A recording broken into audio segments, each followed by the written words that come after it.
Hey, ladies and gentlemen, welcome to the open bar here on Stay Tuned Sports. It's your boy King hanging out with you here with your good friend Jimbo on this Friday, as we're doing here kind of, wow, this is the first time we've done anything semi-regular in a long time. Hanging out with you every Friday, having a couple of beverages. Today it's gone to the vodka and 7-Up, so I'm having some good times here. I certainly hope that you grabbed a beverage and are hanging out with us and having a good time as well. Nobody's going to accuse me of having water because we all know within an hour of this I'll be probably slurring and not knowing what to say. But thank you so much. If you like any part of this channel, as we tell you all the time, please go ahead, hit that like button. Helps us out tremendously. If you want to as well, you can go ahead and hit that share button. Let the world know that this channel exists. That is a huge help for us. Thank you so very much. And as always, if you haven't done so yet, or this is your first time here, go ahead and hit that subscribe button and that notification bell, as we are on the road to 1,000 subscribers on this great and glorious platform known as YouTube. If you want to help us out even more directly, we have a link for our donation station and our merch store in the chat and in the description below this video. Jimbo, before we even get to anything, we had a little bit of breaking news. Little Steve Lookner action there. Shout out to Agenda Free TV, although he's been annoying lately. I'll just say that. Well, we love Steve. We love Steve. I'll just say that. Trade in the NFL, where the Green Bay Packers, the team that wanted so desperately, so badly to ban the tush push, now they're doing business. They're doing business with those same damned dirty Philadelphia Eagles, sending ostensibly their number one receiver, Dontavian Wicks, to the Philadelphia Eagles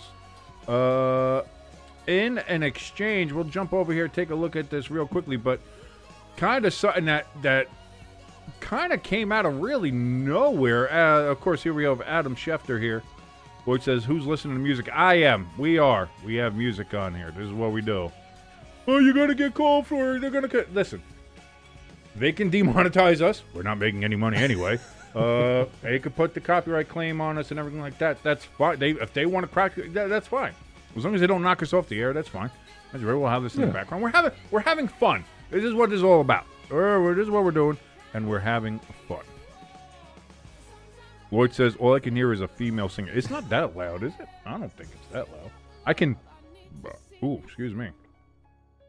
We can adjust. Before we came on, I could hear it in my earbud here and there, but now I can't hear it. And we can adjust. I'll adjust a little bit. We'll move it down a little bit. We'll move it a little bit down for you. See, we moved it down a little bit. It's still there. It's still there. It's fine. It's not distracting enough, Lloyd. Calm your tits. He wants a pure silence for his weekly Redskins bring back the logo rant. Yeah, I know. He's got to talk. He says it is loud. Hold on. Now, guess what? Now we're gonna go to the stream. Now I got to go to my own stream. Now we got to go figure this out before we can even talk about Dontavian Wicks. Now I got to worry about you. Be like, oh my God, it's so loud. Let me see.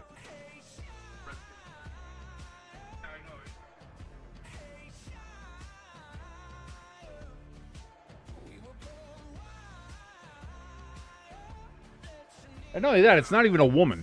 And it's not even that. It's like... Okay, all right, fine. Here.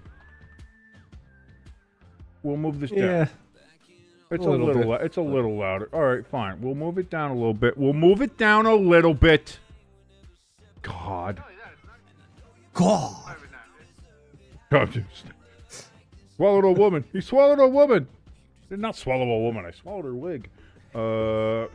Shout out to any Mystery Science Theater fans out there. Says it's louder than you. What can I do? I can't control any of that. It's not that loud because you're loud to begin with. That's what I mean. I'm fucking loud as shit. That's what I mean. It's loud enough that you know there's music in the background, but that we can, as we're talking over it, you hear us. I think that's fine. I don't know. I think that's it helps drowns out the gunshots on your end. And that's very true. Stampede of dogs on my end. That's very true. Last week was a weird one. Kind of, you know what? Scotty Farrell did this 30 years ago. So I And he was one of my inspirations to want to get into like radio and talk radio and sports talk radio specifically. So that glare is, I don't know where he's talking about. Anyway, Dontavian Wicks, he got traded from the Packers to the Philadelphia Eagles. And as we see here from Adam Schefter, see, I'm already slurring. We're already started here. Packers trading wide receiver Dontavian Wicks to the Philadelphia Eagles in exchange for a 2026 fifth-round pick and a 2027 sixth-round pick. Wicks will sign a one-year, $12.5 million extension with the Eagles. Couple things about this, and it's going to allow us to jump into a couple of things. Yeah. One, do the Packers think that highly of their core? Christian Watson, Matthew Golden, like do they think they're good with that 1-2 that Golden is expendable to them? I think that's a question we have to ask. Would have to ask some Packer fans. Maybe ELS, if he shows up in here tonight, he might show up later on. We don't know. He seems to do stuff on Fridays, which is good. Good Friday night evening for a good Wisconsin boy. Yeah. Lloyd says, "Holy fuck! It's not even Saturday, and you're slurring. Why slur on Saturday? Saturday slurs days. No, we do that on Fridays here. I'm slur by slurring, not actually saying slurs. I don't know. Those are different days. I think the burnt peanut he's got like Thursday slurs day or something like that. So he's got his own. He's got his So we're not doing the burnt peanut stuff, but we've already stolen from Critical Drinker apparently. So that's the first thing I would say is just, are the Packers comfortable enough with their wide receiver room as it stands? Now, the other question, the bigger question, which kind of goes into some of the other stuff that we're going to talk about today. And I saw you mention this, and it feels like it going over to the dark side. And so I'll say, I guess I'll say what I have to say by asking you a question, which is the whole point here too. If you have a question, come to the chat, say hello, say hi, say how you doing, ask us a question, and we will answer it for you to the best of our abilities while we're intoxicated here on Stay Tuned Sports and the Open Bar. Are you now on the A.J. Brown's going to get traded bandwagon? So, if you guys go over and join our Discord, I posted in there. ELS is well-known Green Bay Packer fan. I'm a well-known Eagle fan. When I saw that we signed him to an extension for $12.5 million, I started to get pushed into that. A.J. Brown is gone, and even though ESPN is not ESPN like they used to be, I saw a clip. Not sure what show it was, but it was as the trade got announced. They were actually talking about fake trades, like A.J. Brown for what draft picks. Well, they were talking about this trade here, and even though $12.5 million to us Joe Schmoes sounds like, oh my god, that's like billions of dollars for a wide receiver. This day and age, that's like a third string wide receiver type money now. I still am got pushed into that A.J. Brown's going to get traded bandwagon. Right. But not as much. I'm probably like maybe 20% into that now. Well, because didn't you guys picked up somebody else in the offseason? You picked up a Hollywood couple of wide Hollywood receivers Brown in the offseason, right? Yeah. Yeah, Hollywood Brown was the one signing, and they're comparing this trade as like Jahan Dotson from a couple of years back when we traded with the Commanders. Yeah, he just left too. Dotson's going somewhere else. Dotson, we got Dotson here. We got Dotson here. Here we go. This is from Rob Demovsky. Jesus Christ. I know he is a Packers beat writer here. Philadelphia Eagles got some receiver help on Friday when they acquired Dontavian Wicks in a trade with the Green Bay Packers.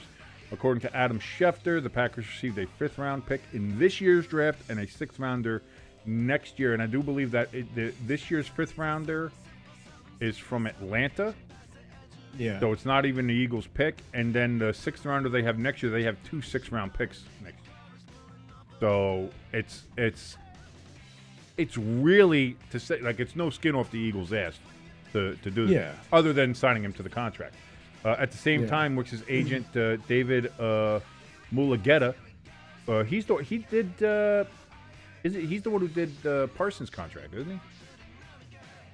No. I think I remember his name. Yeah, because he's got that. That's a very unique name. Yeah.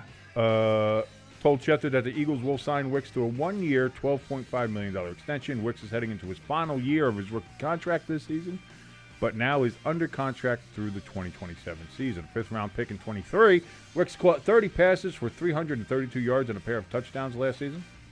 Both of those touchdowns came in a 6-catch, 94-yard game against the Lions, and that was on Thanksgiving. His best game of the year.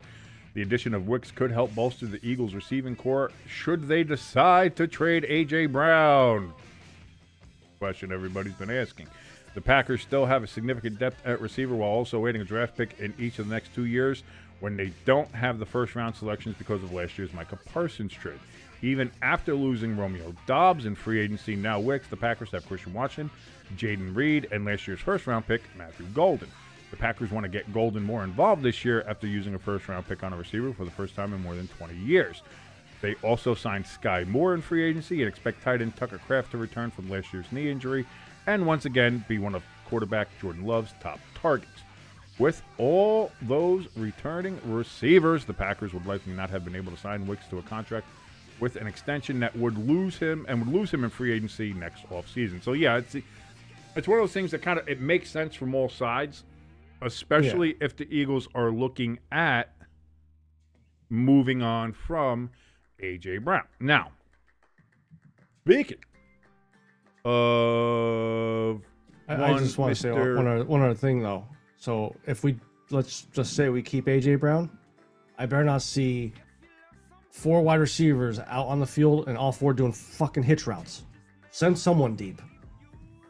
Well, Patullo's not there anymore, so. Yeah, so we got a good chance of that not happening. Speaking of which, did you see our favorite boy, Shane Bowen, going up to New England, baby? Shane, congratulations to New England. Thank you so much for picking him up. Go play defense for that private investigator that keeps catching me. That might be only the second worst decision made in the halls of the New England Patriots this week. Clearly, if you saw the thumbnail. If you paid any attention to social media this week, obviously, Mike Vrabel, head coach of the New England Patriots, possibly a destination for A.J. Brown, something that we've heard reported, something heard in the media. A lot by one person. A lot in the media, and kind of pushed by one particular NFL insider. One particular NFL insider that we all know and love. We've talked about this particular insider before on this very show. I know I have, for various reasons. And to be fair, there's been a lot of reports from this particular reporter that I have reported on, and I do with certain things. I've used her as a source for validity on some of my opinions, especially when it came to the New York Jets, and we'll touch on that in a moment as well. But Diana Rossini, NFL insider reporter for the Athletic, and I mean, take whether you like the Athletic or not with a grain of salt, or their journalistic integrity or whatever. Diana Rossini is, to the layman, a rather well-known insider. If she reports something, most people are like, it's kind of up there with Ian Rappaport, Shefty, Pelissaro. Rossini is in that realm of insider. In fact, probably a lot of people I think would maybe put her above Schefter, because Schefter, he's had a couple of fuck-ups over the last couple of years. He's had a couple of real misses in the last couple of years. Yeah. Well, as we all know, the owners' meetings were in Arizona a couple weeks ago.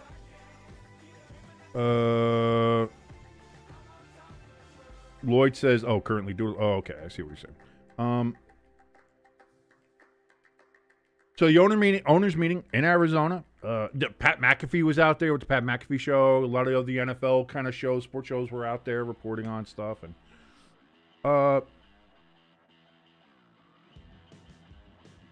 one of the things that apparently came out of that whole week there of the owners meetings in Arizona was at a separate hotel from where the meetings and all the personnel and everybody was, all the reporters were at, all the owners, all the coaches, all the staff, management, whatever, all the shows, everything like that. Separate from where all of that was happening, at another hotel, apparently known for like exclusivity. Yeah. I wouldn't, maybe. I've think I heard saw some people adult say of it only. as like a romantic getaway kind of Yeah. setting. I don't know if I want to go that far. I don't know. I've never been there. I haven't seen it. I don't know. That might just be people adding their own little adjectives to things to try to make it seem more spicy. I don't know. I'm not. Yeah. But suffice it to say, whether it is or it isn't, pictures came out. Photographs, if you will. It's an art form. Pepperjack is a photographer. It's an art, and if you don't know what you're doing, you can get really bad. By the way, lovely framed. Everything was in the shot. I mean, it's good, very good pictures. Very good pictures. Yeah. The first ones you saw, as I'm trying to drag this out like a fucking, I'm really just dragging this shit out. Is we see Coach Rabel and Diana Rossini embrace each other. As it appears like they've just seen each other, they meet.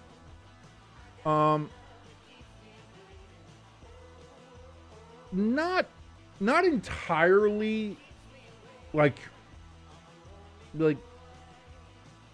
untoward. I think anything by that. I mean, you could look at it and maybe be like, I don't know, a little weird. Maybe not considering. Here's another little factor we have to throw, and here we gotta throw it. As we go through this, we're gonna pepper some facts in here with you. Both Mike Vrabel and Diana Rossini are married individuals. Yep. Diana Rossini has 2 kids. I don't know if Vrabel has kids or not. I actually didn't look that up or not, but I do know he is married, has a lovely wife. So the embrace, the hand entangling, you could look and say like, if that was my wife or if you're a woman, if that was my husband, how comfortable would I feel with that particular situation? No, you could argue that. But again, from just that, nothing too much, nothing too untoward, as I said, nothing scandalous, I would say personally. Yeah. Those pictures.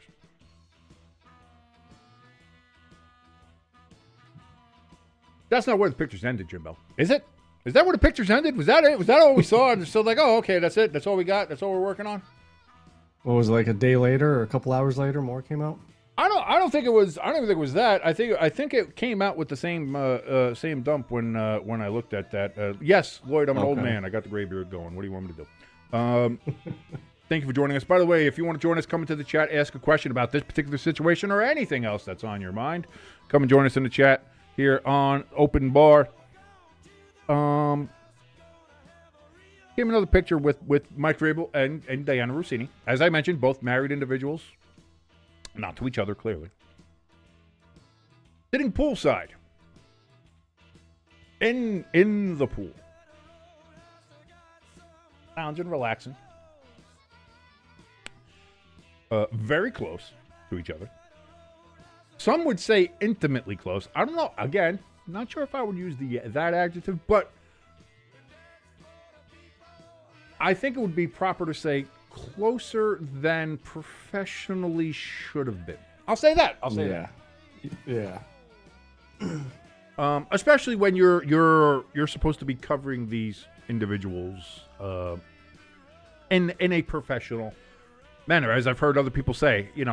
Did not see Pat McAfee sitting in the jacuzzi like that or the pool like them with that. Did not see Adam Schefter sitting in the pool with them like that. Ian Rappaport Anybody like that? Although Rap Sheet's got a pretty hot wife too, so you know. I think she's got a pretty decent leash on him as well. But what I'm saying is, doesn't look great. Yeah. The visuals are not fantastic. So now that comes out. And to be fair, and maybe not to be fair, but I'll say to be what was observed in those first couple hours. Because a lot of the noise around A.J. Brown being traded came from Diana Rossini. And the destination that was seemed to be pushed is New England and the Patriots. Eagles fans on social media.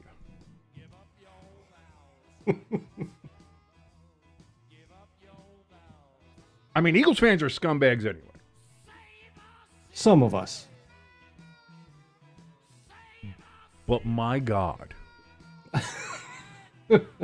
They went whole ham. It was...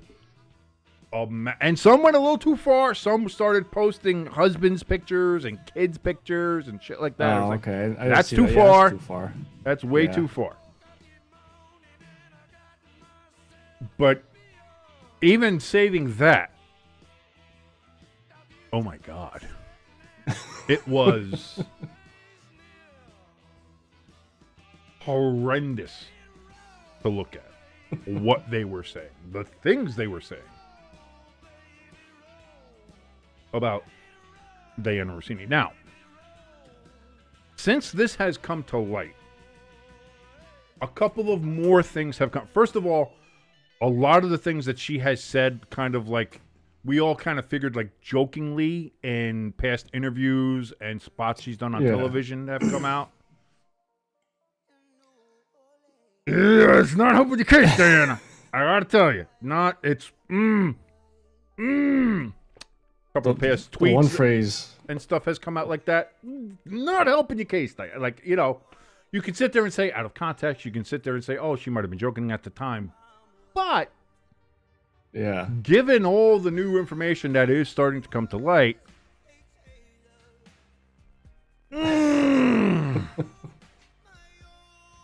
it feels bad. Yeah. You know what I mean? It's like, again, this is still all, obviously this is all allegedly, this is all, nothing is proven, there's nothing out there like that. So we're running off of circumstantial evidence and what we can see as far as court of public opinion, okay? And I know that's sometimes the worst way to go about things, but here we are. This is what we do. If we didn't do that, we'd never talk about fucking anything. So there's that. Kind of makes her husband seem cuckish. Kind of. Yeah. Not a lot of not great stuff. I see you laughing. I don't know why. What happened? But my sister, not a totally different story. My sister just texted me a picture of my youngest niece watching two very handsome gentlemen on the big screen TV. Oh, that's unfortunate. Do not do that. Oh, do not. That is. First of all, I think New York State might send people for that. They might, they're going to start doing investigation. You're letting your children watch Stay Tuned Sports. That's no. Sorry, I didn't mean to do that, but I just I get it. That's pretty funny. Oh God, Alice, love you, but God, put on Coco Melon. For the love of God, like that, looking up at us. Mute. Maybe if she mutes it, she can mute it so they can at least see Uncle Jimbo and everything will be fine. Yeah. So yes, we have the Diana Rossini situation, and again, the past interviews and sound bites that have come out, not great. Some of the past tweets that have come out, boy, not great. And people have been digging them up, especially Eagles fans, and they've been digging them up. The one thing that I got from all this, though, was a situation that I had forgotten about, or actually, to be honest, didn't even know about it, because this was still when Diana Rossini was working as a local reporter in Washington covering the Redskins, is apparently the Redskins general manager at the time. His wife had gone on a bit of a Twitter rant accusing of and having receipts for, apparently, Diana Rossini being the side chick for the Washington general manager at that time. And I will get his name up here again. Yeah. Yeah, I saw that. I'm like, I was like, this just does not help your case of trying to just say, oh, we're just two colleagues. You know, it was, yeah. Scott McLaughlin. That's who it was. Yeah. Scott McLaughlin was the general manager of the Redskins in 2015. And I want to see if I can get the actual tweet. In 2015, Washington Redskins general manager Scott McLaughlin, during that season, his wife Jessica McLaughlin publicly accused reporter Diana Rossini of having an affair with her husband to obtain inside team information. Jessica McLaughlin later was kind of forced to apologize, and probably because of legal advice. Yeah. Calling the allegation, she said, unfounded and inappropriate, but it was already there. You know what I mean? So you've already now had this particular accusation. You've also had other people in the meantime say or insinuate certain things about her, but it was always kind of dismissed as, this is something that all female reporters go through. How dare you? Don't do it. This is, I get it from that standpoint as well. Yeah. Like, just because she's a female doesn't mean she sucks dick to get information. Okay? Yeah. All right, guys? All right? Can we be a little professional here? Just because. However, as we've now come to this point, we have the pictures from the Arizona situation. We have the past comments and tweets from Diana Rossini. We have past allegations against her for doing things just like this that she has been accused of doing now. And just when you thought, hey, couple pictures, man, just a couple pictures. Maybe it doesn't look great. Maybe it's, not the most appropriate thing to do if you're a married man or a married woman hanging out with somebody else half naked by a poolside, alone, basically. Not the best look, but, a couple days later, we get a picture from apparently a couple of weeks ago at some bar. I think it might have been in Boston or in that area. Indianapolis. Was it? It was India. I was doing a combine. Okay, so combine. Where you have Mike Rabel sitting at the bar having a drink. As you would. You just watch a bunch of these guys go all day. You make a comment on your thing. Blah blah blah. Who's pulled up on the bar stool right next to old Mike Rabel having a good old drink with him? Howie Roseman? You'd think with all the trade talks, apparently maybe something like that would be going down. Maybe another head coach or a GM. Maybe they're just shooting the shit. Hey, what do you think about this guy? What do you think about this guy? No! Jimbo, those are all great guesses. Those are all wonderful guesses. But that is not who was pulled up next to Mike Rabel having a drink with him there in Indianapolis. It was our good friend, the reporter from The Athletic, Diana Rossini. And after that picture comes out, now comes more speculation. Now, again, I want to reiterate, this is all just speculation. We are just speculating right here. All right? So let us speculate as we can. People have deduced by themselves, but although I will say it is fairly good deducing. Deductification has been done very well here. That if the way that the photos look, the way how from at least from the Arizona hotel area, they look like it was done with a telephoto lens from way out to kind of keep it sort of hidden. It's not like somebody just with a cell phone was like, "Oh my God, Mike Rabel, click," and "Oh, click." No, like this was taken from quite a distance. And kind of the same thing from the bar. Looks a little more like a clandestine type of picture. Although that one you can more argue with, like, oh, Mike Rabel picture or whatever.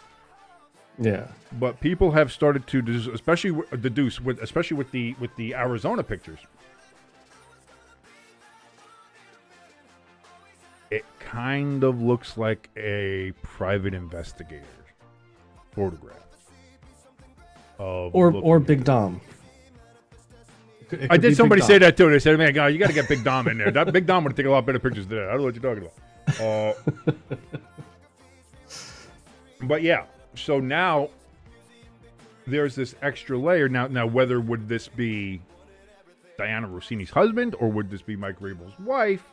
I don't know. Considering the way Diana Rossini has talked publicly in the past about her particular behaviors, about like partying in Miami and making sure her husband doesn't know about it, and certain things she said about her own husband and certain like that, part of me feels like it definitely could be Mr. Rossini, as it were, getting the private investigator to take a look and be like, hey, why don't keep tabs, see what she's up to while she's out there in Arizona and in Indianapolis when she's not here. Oh, I gotta go busy. I gotta go off to work. Well, she went off to work, all right. So that's kind of where we stand right now. Now, I want to say a couple things because I know some people are going to look at this and say like misogynistic or bad, or you guys are just being whatever. Well, I forgot to put in live chat, so I might have missed somebody's. Oh, I have been missing Alicia in here. No wonder it was all just Lloyd and I. Sorry. Hi, Alicia. How you doing? Sorry about that, Mr. Chat. I had on top chat, not live chat. Make sure you put in live chat or live messages if you're in the chat with us. Thank you guys so very much for joining us here.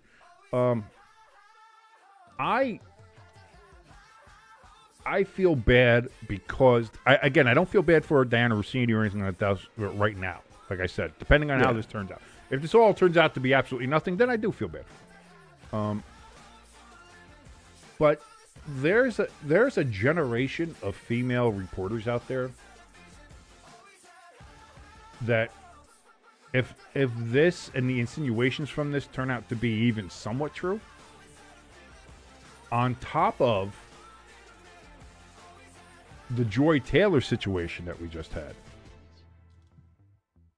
where if that's what we're looking at, there's a generation of female reporters that are never escaping the, well, whose dick did she suck to get, that job? Or, oh, I wonder how she got that information. Or, oh, I wonder how she got that desk job. Oh, why is she the anchor? Like, it instantly takes any of that progress, if you will, from the female sports journalist standpoint. Any progress where it's made, it's like, oh, it's yes, you can be beautiful and professional at the same time. You don't, we're getting away from that stigma of, we only got the job because we're sexy or we slept with somebody or do something like that. But like I said, we had the Joy Taylor situation, which I think was a massive blow to that kind of optics. And now if the Diana Rossini thing turns out to be even close to remotely true, I mean, it just blows all that up. And you can try to sit there and do every other kind of virtue signaling and saying this isn't, not all reporters and not all women are like this. And why aren't you going after Vrabel like that? And he is. Vrabel's getting cooked too, ladies and gentlemen. Don't let it get twisted. Like, it's from that standpoint, it's disappointing. From another standpoint is, like, it throws so many other things now into question. You know, like, when I was talking about Robert Saleh and the Jets and how much he had lost control of that locker room and how much the players in there didn't want to be in there and didn't respect the coach or didn't respect the ownership, didn't respect management, did whatever they wanted to. Robert Saleh was kind of just very lackadaisical, very much a player's coach, and let the players do whatever they want, and it kind of got out of control, and blah, blah, blah, like, and that's why the Jets were failing, and the Mike White situation, and everything that happened with Zach Wilson, and blah, blah, blah, on and on and on. Those all came from Diana Rossini and The Athletic. Mm-hmm. And the thing that sucks about all of this now is, do you have to sit there and say, well, who did she sleep with at the Jets to get that information? Yeah. And you know, it sucks. You don't want that to be the case. You don't want that to be the first thing that comes to your mind. And when I was using her as the source on all this information, that is not something that came to my mind. Yeah. As attractive as I do think Diana Rossini is, and I do think she is a very attractive woman, when reporting that information, I was reporting it simply just as straight up fact because she reported it. She was a trusted reporter, in my mind at the time, about a situation that seemed more than credible with the Jets. Now, the question isn't a case of were the reports credible or not, because I still think it was. I still don't know if Robert Saleh is going to be a great head coach. I still think he's very soft on players. I think he needs to be a little bit more of a head coach and less of a pal, guy. I get that. But now the question becomes, how did you get that information? And apparently, she was also very much involved in reports and leaks and things like that about the Titans when Mike Vrabel was with the Titans, too. And there are tweets about that as well, which Eagles fans have, of course, jumped on. Especially the one with him, doing push-ups, and she's like terrible form as always or something. It was like, oh boy, that is not gonna go well. It's like a 6-year-old tweet, 5-year-old tweet, but it is not gonna go well. Oh no! And sure enough, didn't go well. But like for me, that sucks because it's like, you don't want to sit there and sound like the guy who said, all girls just sleep their way to the top. Oh, all girls just do that. You don't want to be that guy. But when the information is what it is, you can't help. Like, I'm sorry. Like, we can't sit here and say like, oh, we just bury our head under the sand. It's like the same thing with the Joy Taylor situation. It's like, this is the same shit. And she not only did she sleep her way to the top, but then she was going to do a false rape allegation to make herself seem like the victim, and feel better and get that all like, which ostensibly the Joy Taylor situation was a lot worse. Don't get me wrong. Yeah. If Diana Rossini is just sleeping people to get stories, not great, but at least she's not sitting there saying like, "Tell me the story. I'm going to say you raped me." Like that's she's not blackmailing people. That's not nearly as bad. Again, it all comes to qualify with that. But Alicia in the chat says, Jimbo, do I have permission to get us a sugar daddy? Well, that's it. She's pulling the old Rossini on you. Well, listen, if he's making $3-4 million a year, and I can at least have $2 million, maybe. Lloyd in the chat says, to be honest, he shouldn't be fired. She should be. She slept around from team to team. Alice, I don't know if either should get fired, but go ahead. Oh, I was just saying, Alice in the chat says, can it just be two people are having an affair and it isn't about their jobs? LOL. Here's the thing, Alice. The thing I would say about that is, if there wasn't the whole A.J. Brown trading to the Patriots, trying to push everything to the Patriots, and the fact that there has been apparently a history of her reporting stuff from the Titans and, leaks from the Titans and things like that happening between the Titans and that when Vrabel was there. So there seems to be this already having a relationship with Mike Vrabel from his days in Nashville and going up there. I think this might have just been seen as maybe that, which still isn't great. Yeah. From any aspect, especially two people who are married, not great. But it wouldn't have the stink of, oh, well, she's using her position to either force a great player to get traded to this guy, or is she reporting stuff only because of that? Like, it wouldn't have that stigma on it. The fact of the matter is, for the last month or two, a lot of her reports have been about discontent in the Eagles locker room, A.J. Brown wanting to leave, New England being one of the places he wants to go to, New England being wanting to have that, coming up with deals, maybe having even made a deal for, made an offer, kicking the tires on a deal, things like pushing all of that narrative. And then you find out that she also might be stooping the head coach. Now, and again, to your point, Alice, it might be completely separate. She might be legitimately writing about what sources have given her. Outside of Mike Vrabel, outside of anybody else, she might be legitimately writing about what people have told her from insider sources, and that is all what it is. Yeah. However, as I've said a million times, whether it's politics, whether it's pop culture, no matter what it is, facts don't matter. Perception is reality. And also, let's be honest, if you're pushing for one of the best receivers in the NFL today to get traded to the team of the guy that you are now allegedly having an affair with, I mean, 2 + 2 = 4, man. It's like Yeah. There are some safe assumptions you can make in the world. Is it 100%? Do we know that they were having an affair? No. But there's a lot of evidence to it that suggests there's something else going on. And then when you dig a little bit more into the past and see that, her and Vrabel have kind of had this kind of tit-for-tat relationship, no pun intended.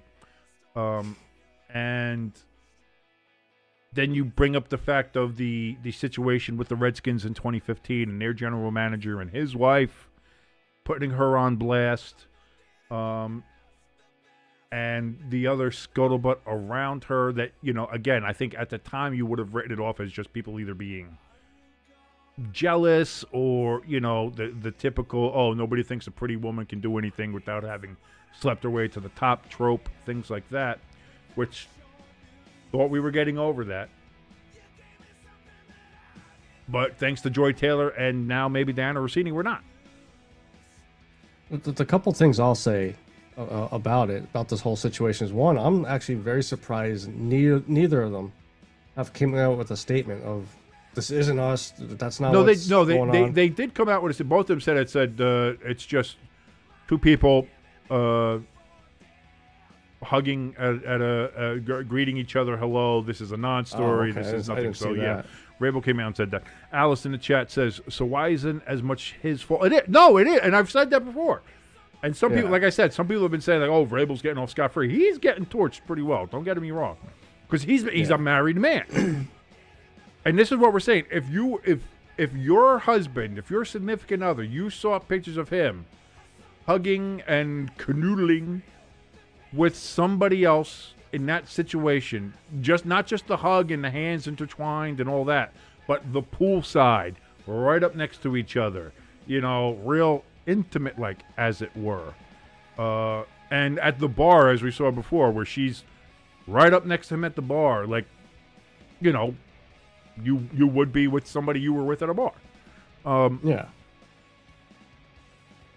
How would you feel about that? Like, you would not feel great if that was your husband doing that. So I think that's the point. Like, nobody's letting him off the hook. And again, as I said, and it's the poll question here, my poll question isn't, do you think Diana Rossini will get fired or not? I don't think The Athletic will get rid of her anyway. because they're No. they're not that kind of journalistic organization. They're very much a more left leaning organization, to say that, at least as from a political and culture standpoint. So, even if a woman is cheating on her husband with somebody else, with somebody in the league, and maybe using that to get all the information, like I don't know. I think that would be bad, and that would be something that you would have to look at. But they seem to be one of those ones that would stand by her no matter what. Stop slut shaming, that kind of thing. So I don't know if that's the case. But when it comes to Vrabel, remember, this is a man who famously last year talked about wanting to get rid of all the rats. They got too many leaks. He wanted to get rid of all the rats in there. And then they got Tommy DeVito to come in. You got to plug some holes with the rats. You know what I mean? Gabagool. And now it turns out that he might be the person leaking stuff to the media. And to that point, Alice, she says, what if he's the one using her to push the narrative to get A.J. Brown to his team? And I have no doubt that he is. Wouldn't you? If you had that ability. That's the point, though. He shouldn't have that kind of, for lack of a better term, access to a NFL journalist in which he can then have that desire amplified. Yeah. And then it starts the whole conversation of, is A.J. Brown really happy in Philadelphia? Oh, there are problems. Is the organization happy with A.J.? Are they looking to move on? Is A.J. looking to move on? Will Jalen Hurts be better without him there? Is A.J. Brown a distraction for Hurts? Is A.J. Brown frustrated with Jalen Hurts? Is it like all these different things that because of that pipe? So again, we are bringing up the fact of Diana Rossini and some of the issues and situations she's had in her past, and some of the things that she has said herself and tweeted herself, which don't look great in a great light.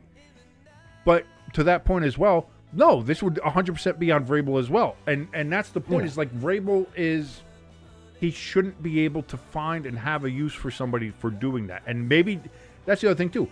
Maybe he was just using her for that. Because also sex, but he was it, using her for sex and to get the message out, And that's the way he was able to do that. If you think about too, like, how would it look if Vrabel came out and said, "Hey, I talked to A.J. Brown last night and he's not happy with the Eagles"? Like, wouldn't that be walking the lines of tampering, and Philly could ask the NFL to open up an investigation? So if he's using basically a middle person, says, hey, get this out there, so it drives the right. That's the thing. I don't think it would, because down. it would have. I think it would have to be direct contact to be tampering. But it's not a great look.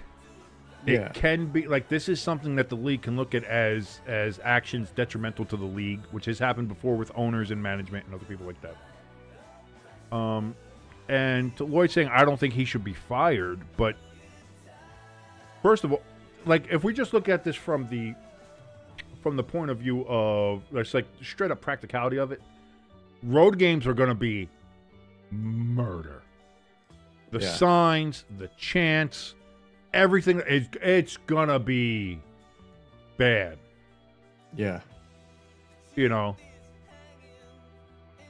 Hey, you slept with, how many people you slept with, and you're still down 14-0. Yeah. Like it's gonna be bad. Yeah. And like we mentioned before, like Jimbo brought up, it could bring up, league issues. It can bring up, like, again, it's a bad look. And on top of all of that, the Patriots have had enough bad situations. And I know some people are going to sit there and say, well, I don't think Vrabel's going to get fired because their owner, was caught in a rub and tug by a couple of hookers down in Florida. Like, how kind of hypocritical would it be if the owner gets caught with a couple of hookers giving him a rug and tug, and he's going to get rid of a guy for just simply having an extramarital affair? Unbelievable, That's why I don't think he'll get fired, though, Vrabel. again, I would not put it out of the realm of possibility, depending I on think what other information comes out. I'm not Okay, putting it out of the yeah. realm of possibility, but I certainly think there might be NFL action.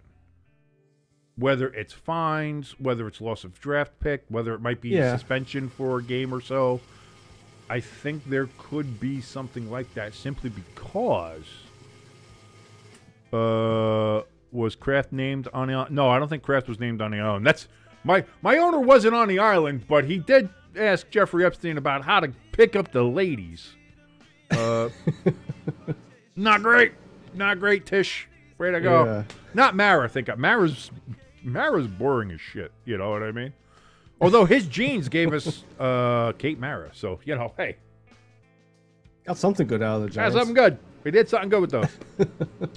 But yeah, I think Vrabel will get a serious fine with the Depending detrimental to on the what team. comes out, if there was, Because here's my point though. Like, okay, if you're gonna fire, if the NFL says you're banned from the NFL, well then you gotta ban Kraft, because to me it was the same type of. No. type of I thing. don't think the NFL. No, I don't think the NFL is going to force him to fire. If he gets fired, it's going to be from the Patriots themselves to say like we're not going to do that. But would it be? You just went to the Super Bowl.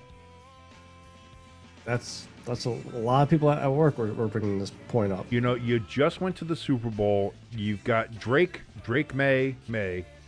You've got a team that you're building on that you can really kind of sink your teeth into here.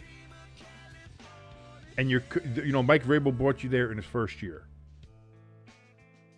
Do you want to give that up already? Like this is 1 year. Year one, he brought you to the Super Bowl. Year one, he brought you to the Super Bowl. Do you want to throw the baby out with the bathwater because of this situation? Again, I think it depends on how bad it gets, how much more information comes out. And I think the only thing that would cause him to face firing or losing his job is if we learn that there was a deliberate, concerted effort to use Diana Rossini as the amplification to sort of, like you said, tamper with getting A.J. Brown to the Patriots.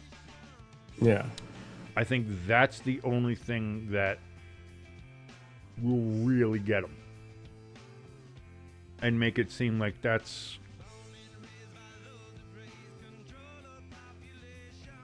I'm trying to read the chat here. I have no idea what they're talking about. Oh, Lord, he hears the Chili Peppers there, yeah. So, yeah, like, I don't... But now here's the other part. Now that all this is kind of out there, if you're the Eagles, do you trade to anybody now but the Patriots? Because now it feels like if A.J. Brown goes to the Patriots, now it kind of seems like, oh, this is the Rossini deal. This is what this becomes now. Yeah. And that even becomes more of a spotlight and more of a problem. And again, the league has enough headaches of its own. It's getting an antitrust challenge from Congress. I saw that. It's getting all of that, but it's there's a lot going on still for the NFL. Do you want this as just another headache on top of this? Like it becomes a lot. I don't know, Lloyd. You could be a Fed. Oh no, you're very you try to seem like you're too cool for school, man. You're like, I'm above it all. I'm not signing up for nothing with Discord because they want, IDs and stuff, and I'm not going to do any stuff. I don't trust any of those Fed boys. That's not my thing. Just like a Fed would say. I see you, Mr. CIA Lloyd. I see you.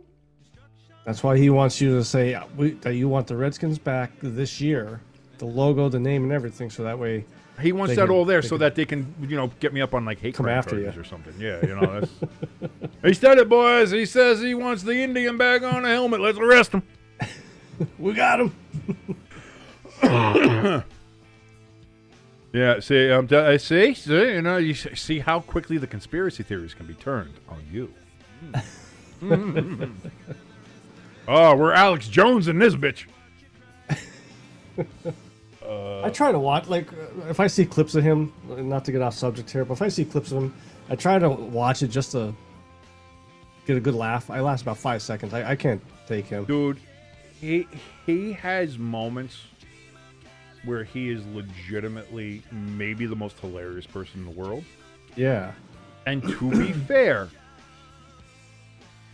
a lot of the crazy shit that he has said in the past has come to fruition. Like, let's not forget, he was the one that was beating a drum about the pedophile island and celebrities and politicians going there and having sex with underage children. And everybody laughed him off, said that's that crazy Illuminati shit. You're just all that kind of shit. Yeah. So, you know what I mean? Like, and he was beating that drum, and people just mocked him, and he's Alex Jones, whatever, yeah, okay.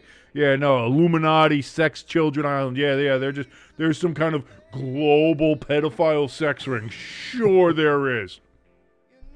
Whoops. Like I said, 2026 so far has been this has been the conspiracy theorist year to shine, man. Yeah. They are getting everything. And now there's even more stuff about like the aliens and UFO shit coming out. And it's just like we're only in April. Like, we got a whole year to go here. So there's still a lot more that we got to come out here. So, like, I think strap in, man. We're going to get a lot. We're going to get a lot. It seems like the past 3-4 years, just not just conspiracies, but like we thought next year can't get worse, can it? And then here we are. It just keeps progressively getting more insane. That's why, like, here's the thing. Like, we were talking about a little bit about Artemis, which is about an hour away or so from re-entering Earth's atmosphere. We launched people, legitimate people, to the moon. Now, they didn't land on it. They just orbited. One Eagles fan, I want to point that out. But go ahead now. Was that the Canadian? I don't know. Or was that the woman who broke the toilet? Leave it to a woman. Just starting the trip. Just starting the trip. I broke the toilet. Fucking hell. What? Come on. That aspect was, I had to laugh at that. The pipes froze, so they had to turn the ship towards the sun to thaw them out. But we had people go to the moon, orbit around the moon. I think they said it's one of the farthest that astronauts have ever been out. Yep. In space. Even when we sent other people, the first couple other Apollo missions to the moon that just orbited, like Jim Lovell and all that, they were, I think, a little bit closer to the moon. It was on a little bit closer to Earth. They were out a little bit farther, so it's the farthest people have ever been out into space. Yeah. And it seems like the collective view from the world was, Yeah.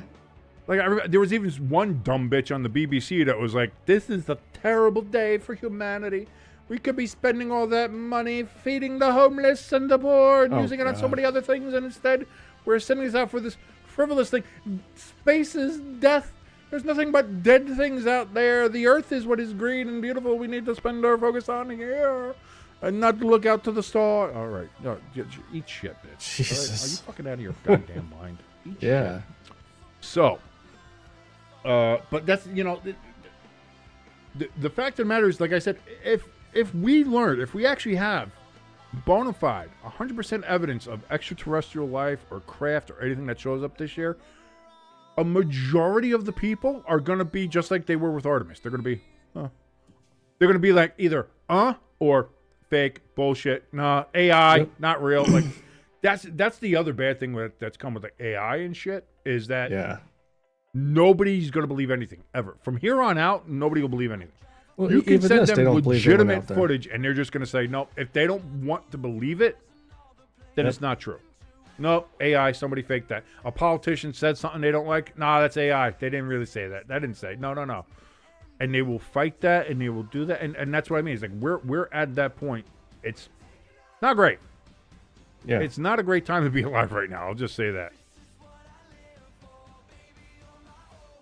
And we've seen that around. Yeah, I know, Lloyd. Like it's stuff like that. Lloyd's this is starting to get into Lloyd's wheelhouse, which is starting to get scary. We should probably move on from something. Whenever Lloyd starts really enjoying the conversation, we've gone too far. This is first, like, we're not that channel. We but are not that channel, Lloyd.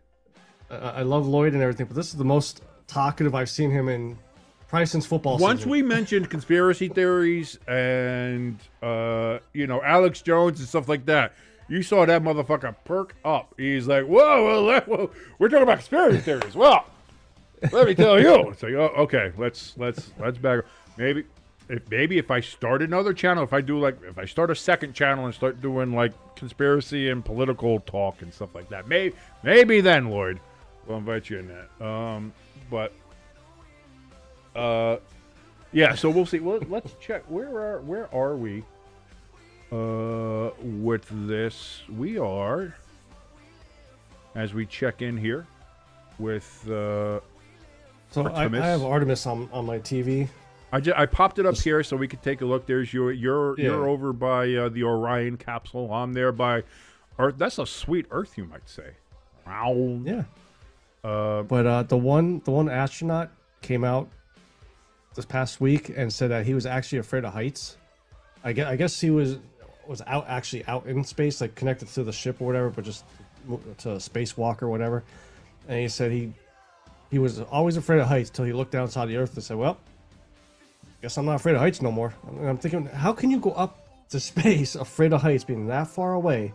I was gonna say, especially like if you're like somebody on the Artemis mission here, like you're literally going further / higher than any other human in history. Like you can't be. Whoops, gonna fall from here. Which that's the other thing too. People forget that like the gravity out there is still like pretty short. People think like the stuff that's in low Earth orbit, like the International Space Station, like, oh, 0G, they're in 0G. 0G, yes, but that's because they're moving. They only feel like they're in 0G. But it's not actually no gravity when you're up there. It's simply because let's say if you were out there, astronaut, in space, and you're going the same speed as the International Space Station. And then let's say you just stop. From where the International Space Station is, which I think is something like 200 kilometers up. It's about like 100 miles up or something. Yeah. Earth's gravity at that height, I think, is still 96%, 97% of what it is on the surface. So if you're not ostensibly falling, which is what orbit is, you're falling fast enough that you don't ever hit the ground. Let's say you just stopped in space at that moment, you're falling straight down. You are just plunging your ass straight back to Earth. You know what I mean? So, yes, Lloyd, there is gravity. Believe it or not, if you're only that far away from Earth, there's gravity. Even like Artemis, like again, that's all the way out by the moon. They were closer to the moon, so the moon's gravity did affect them a little bit more. But what do you think holds the moon there? Earth's gravity, which is still there, which is still pulling on the moon. And the reason that the moon doesn't fall straight to the Earth is because it's fucking moving. It's falling, but it's moving fast enough that it doesn't fall down into Earth. In fact, it's moving away. But that's because of it's tidally locked and it's pulling on the Earth and the Earth is pulling on it. So it's a whole, it's physics, whatever. Yeah. But it's pretty fucking cool. But yeah, like even if you were that far out from where the moon was and just decided to stop moving, your ass is eventually going to fall towards the Earth. I mean, that's just what it is. Eli says, well, if you're out there, you're fucked if something happens. Well, yeah, I guess that's the one thing. If you're already out in space and you stop moving, you've got a lot of other problems than worry about the gravity pulling you back down to Earth. You all right, man? Yeah, I saw you say about ELS. I'm like, did my messages work? And I guess ELS is not in the chat yet. No. Again, like I said, Friday seems to be like he goes out on Fridays and does shit. Which, yeah. ELS has more of a social life than we do. So, I mean, that's true. That is what it is. We do miss ELS in here. His Wisconsin boys, they made it to the NCAA hockey finals there in the Frozen Four in Las Vegas. Yeah, well, wasn't that the upset one? No, I mean, technically, if you want to talk about an upset, I guess you can say Denver was an upset over Michigan, but Denver is like a hockey powerhouse, so it's not really an upset. They won in double overtime against Michigan. I guess some people were kind of hoping for that all Big Ten final, but no, Michigan was trying to get 3. They had the men's basketball. They were trying to see if they get a women's basketball championship. They failed to make. I believe they didn't make the Final Four, or they just made it and lost in there. I can't remember. And then they made the Frozen Four, and were unable to capitalize on that opportunity for the title. So for the National Association of whatever, NCAA, whatever the acronym stands for, National Collegiate Athletic Association. There we go. It'll be the Wisconsin Badgers versus the Denver Pioneers. Okay. Alicia says, "Yeah. Where's the conductor of this train? Case is slowly going off the rails. How do we summon ELS?" Well, here's the thing. First of all, this entire show is basically never meant to be on rails. You know what I mean? I mean, types of rails maybe, but there are certain rails that you could do if you're watching this particular show, which I completely and utterly understand. I'm trying my best not to bring a prior story that we just talked about, the 2 names into jokes with trains and stuff like that, because I kind of feel bad for those 2. But it feels like especially from some of the stories she told about her partying in Miami with the guys. She had it with the guys. Diana Rossini might share a love of trains with ELS. ELS and Diana Rossini both big lovers of trains. Again, speculation. That is purely. It's all allegedly. There's nothing. Don't sue me. I have no money, Diana Rossini. I don't know what you want to get from me. I got no money. You're not gonna get anything like that from me. I'm just saying. Alice in the chat says the Pens are going for the Stanley Cup after 3 years. Yes, the Pittsburgh Penguins are back into the playoffs. The Devils. I was surprised they clinched. The Devils are not. The Penguins beat the Devils last night, is what helped them clinch the playoff spot. So congratulations to Sidney Crosby and the Pittsburgh Penguins. One last shot, it feels like, for them. And that Devils aren't eliminated, are they? What's that? They still technically have a chance, don't they? Who?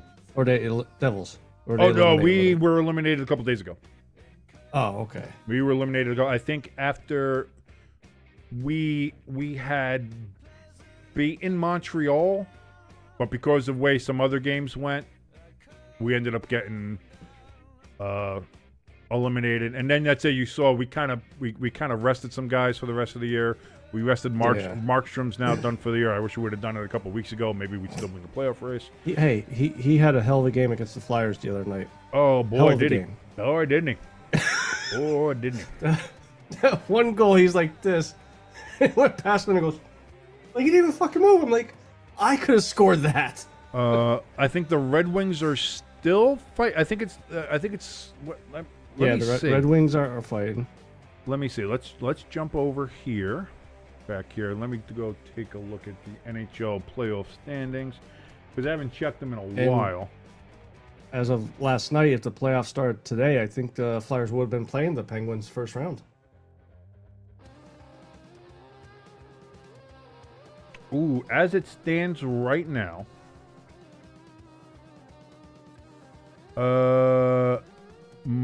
all the teams that are still in contention have 3 games left here in the Eastern Conference. Right now, the last 2 wildcard teams are the Boston Bruins and the Ottawa Senators. The Boston Bruins sit in the number 1 wildcard spot with 96 points, and the Ottawa Senators sit in the 2nd wildcard spot with 94. Sitting 3 points behind them are the Detroit Red Wings, then the New York Islanders, both with 91. Then there's the Columbus Blue Jackets at 90. Right now, the Flyers sit in 3rd place in the Metropolitan Division, so they're in the playoffs right now as it stands if they can stay there. If the Islanders are somehow able to jump over them and get that spot for 3rd in the division, then that would put the Flyers back down to where the Islanders are, which would be out of the playoffs. So right now it seems like whoever gets that last spot, that third spot in the Metropolitan Division between the Islanders and the Flyers will get the playoff spot, and whoever doesn't might end up missing the playoffs. Now, the Islanders have kind of gone all in. They fired Patrick Waugh. They've hired Peter DeBoer, I believe it was. So they're trying to make a real big push here to get into that playoff spot. And again, for the wild card, you've got the Senators and the Red Wings there that are fighting for the rest of that. Because that's it. The Red Wings can't get in by division because the third place there is Tampa Bay, and they have 102. They've already clinched. So the clinches we have so far are the Sabres, the Canadiens, the Lightning, the Hurricanes, the Penguins.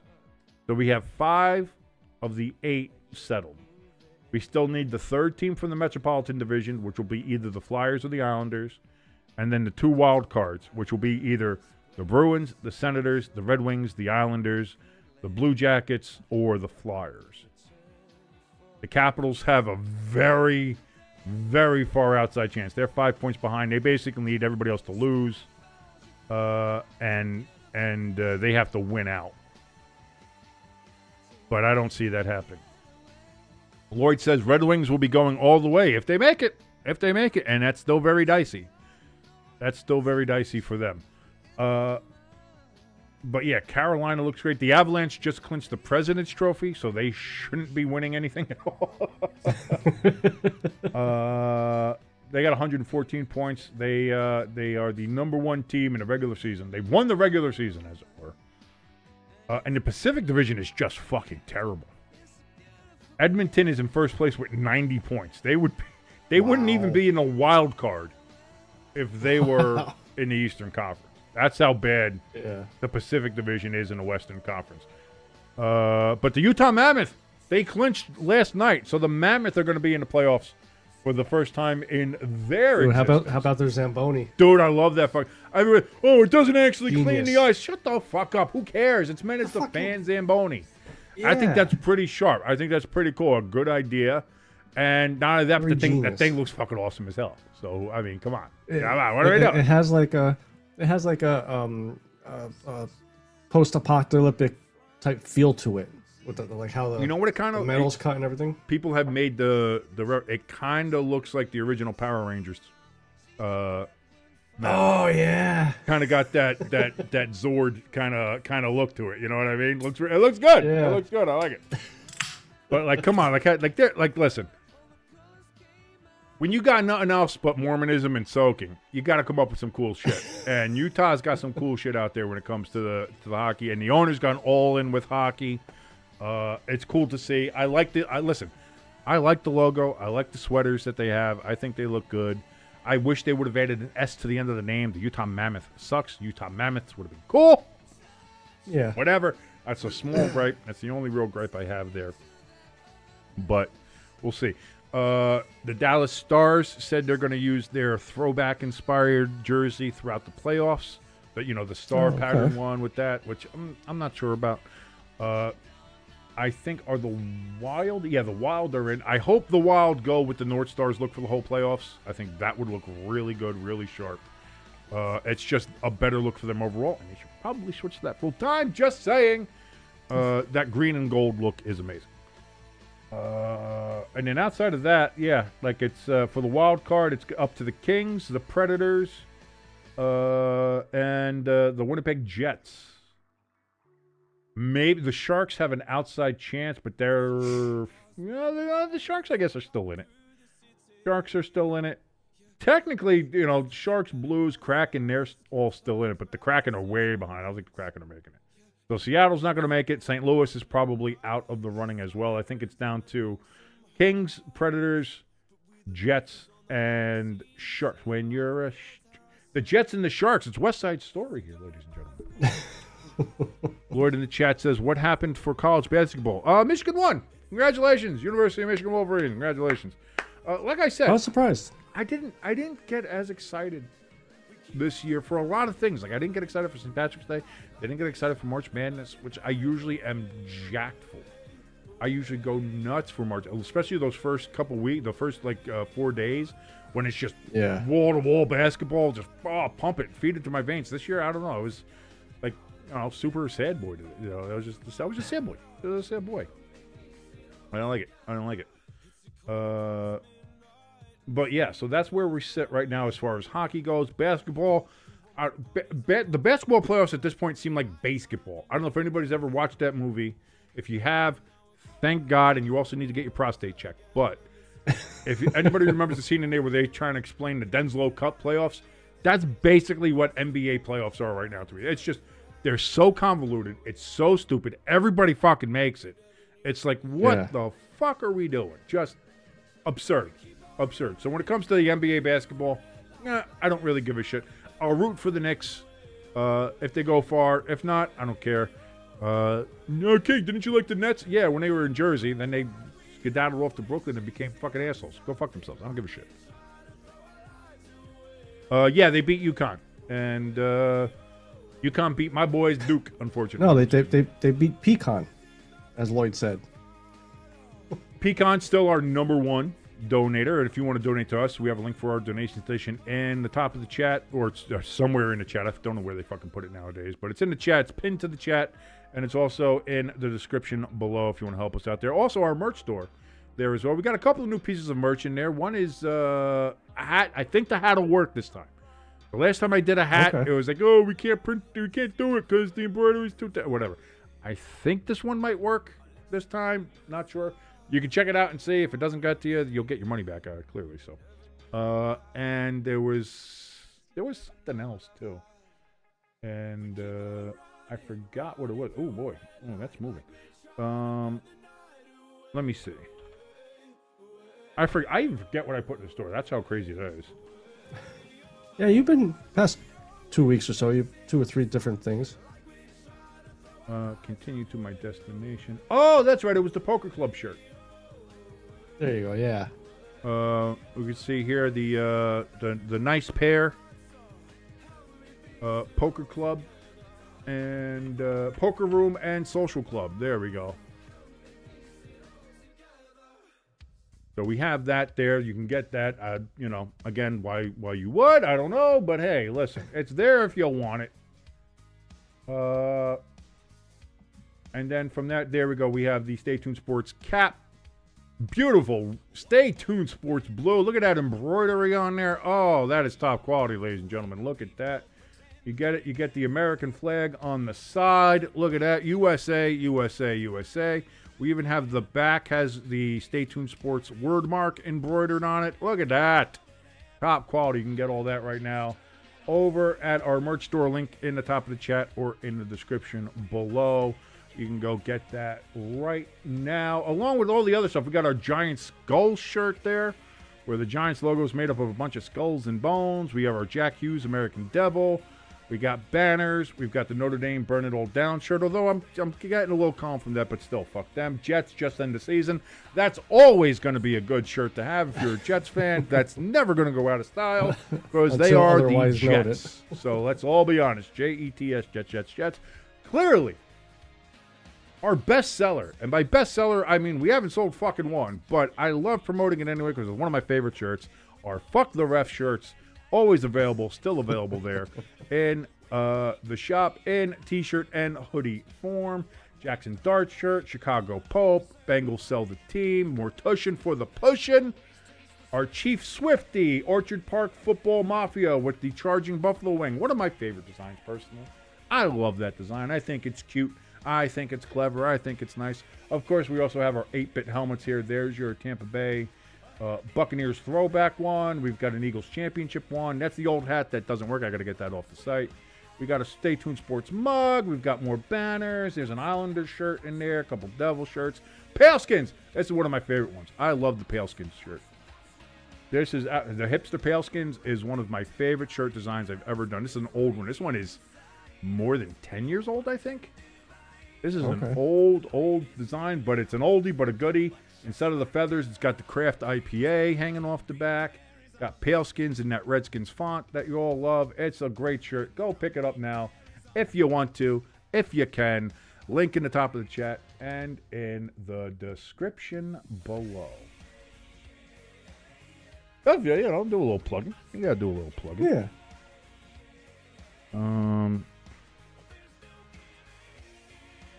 Oh, there we go. Do they have kid sizes on the store? What's that? Or is it just adults? Do they have kid sizes for the store or just They adult go size? down to small. I think they have kids shirt. I haven't done anything in the kids shirts or anything like that, but I can, you can make it into the kid size. So maybe there's some designs I will do. I don't think I'll do fuck the refs and kids. I don't think that'll go over well and, Why not? I want to see pre-K. my nieces run around the house on football Sunday.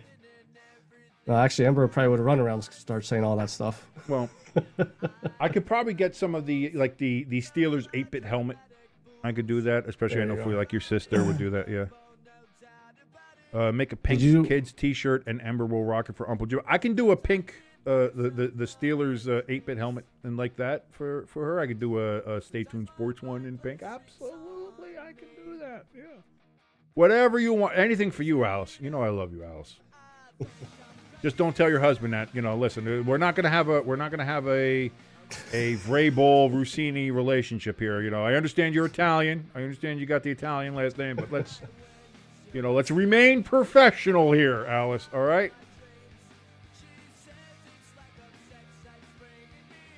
Artemis is 5,000 miles from Earth as of right now. I see that right now. Bringing that up. Let me pop that up back up here. We'll get Artemis back up here, as you can see. Yep.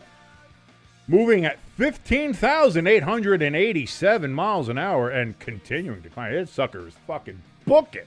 Yeah. Jesus. Did you happen to see the Topps thing I put in Discord with the Topps playing cards? No, I did because I saw that on Twitter before you actually posted that, and then you posted it too. I was like, I'm gonna make that into my the Jackson Dart one. I said I'm gonna make that into my cover photo on Twitter. 1,000%. I saw the Jackson Dart one. I was like, oh, that looks cool. And I saw Jackson Dart. I'm like, oh, fuck the Giants. I'll tell you what, man. Dude, I missed that game. I'm feeling. Oh, Tecmo Super Bowl was the best. Tecmo Bowl first, and then obviously Tecmo Super Bowl when they got the NFL license for that. But Tecmo Bowl was cool. Here's the thing: I never played Tecmo Bowl at home. Tecmo Bowl was an arcade. That I first of all, showing the age, I played Tecmo Bowl in the arcade. The football games I played at home were first one for the NES. This is again aging myself. Not like the gray beard doesn't age me anyway. Yeah, don't give it away. Was 10-Yard Fight from the original NES. Then John Elway Football. Oh, shit, yeah. John Elway Football from the NES. And then when I got Sega Genesis for my 13th birthday, obviously that was when I first met the glory that was John Madden NFL Football.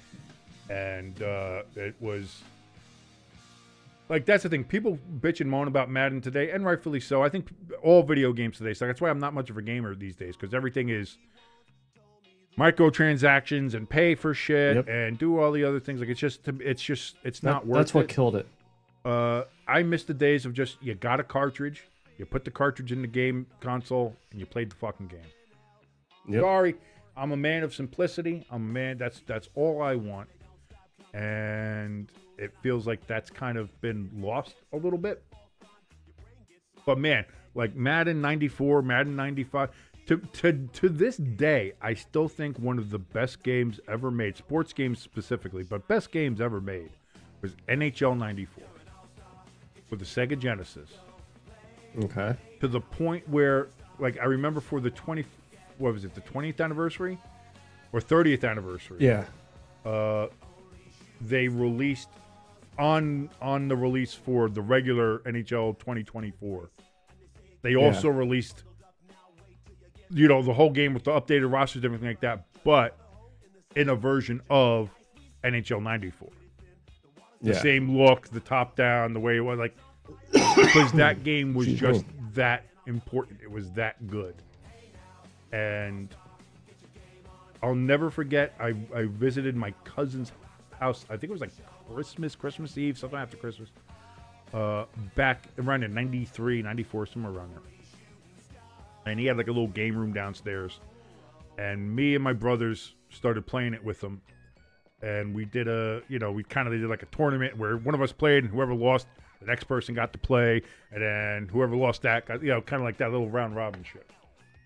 And I remember playing that, and the fact that I wouldn't shut the fuck up about it is what made my parents get Sega Genesis for me for my birthday the following year.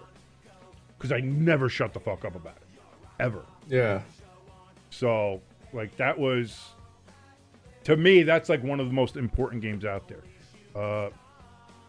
Funny story that I could bring up with me and my cousin and his friend at the time. Now, this wasn't a sports game, but it was like a driving game. It was actually called Driver. And, like, you were kind of like a hitman in a way, but it wasn't... You just drove. Like, you had a private investigator type thing. For PlayStation, I think it was the first PlayStation. Because it came in 2 discs, so when you finished the first disc, it popped up, please insert disc 2, and it would pick right back up. We played it so much that we broke the fan on the PlayStation and had to put buckets of ice around it with an actual fan blowing on it. Doing the ice, doing the fan on the ice up to it, so you got to do what you got to do. You got to do what you got to do. We had to beat the game. We had to, because if you turn it off, it didn't save. So we were right there. We had to beat it. And then I remember when my brother, for my 16th birthday, I believe, he bought me a PlayStation, the first PlayStation when it came out. And what a revelation that was. Yeah. And I'll never forget playing Silent Hill for the first time. I made the mistake of playing it in the middle of the night. I was going to say, don't do that. And I know people's like that. I was like, babe, look at the graphics. They were so bad. That shit didn't fucking matter at that point, man. At that point, you had never seen graphics like that. And it was dark. It was middle of the night. And when one of those fucking demon dogs just jump on you out of the fucking nowhere, you just start walking up on bloody-ass corpses and those, horrifying yet somehow still sexy nurses got you. Nah, man. I was like, fuck that. I was out. I was out, man. That shit was crazy. That shit was crazy.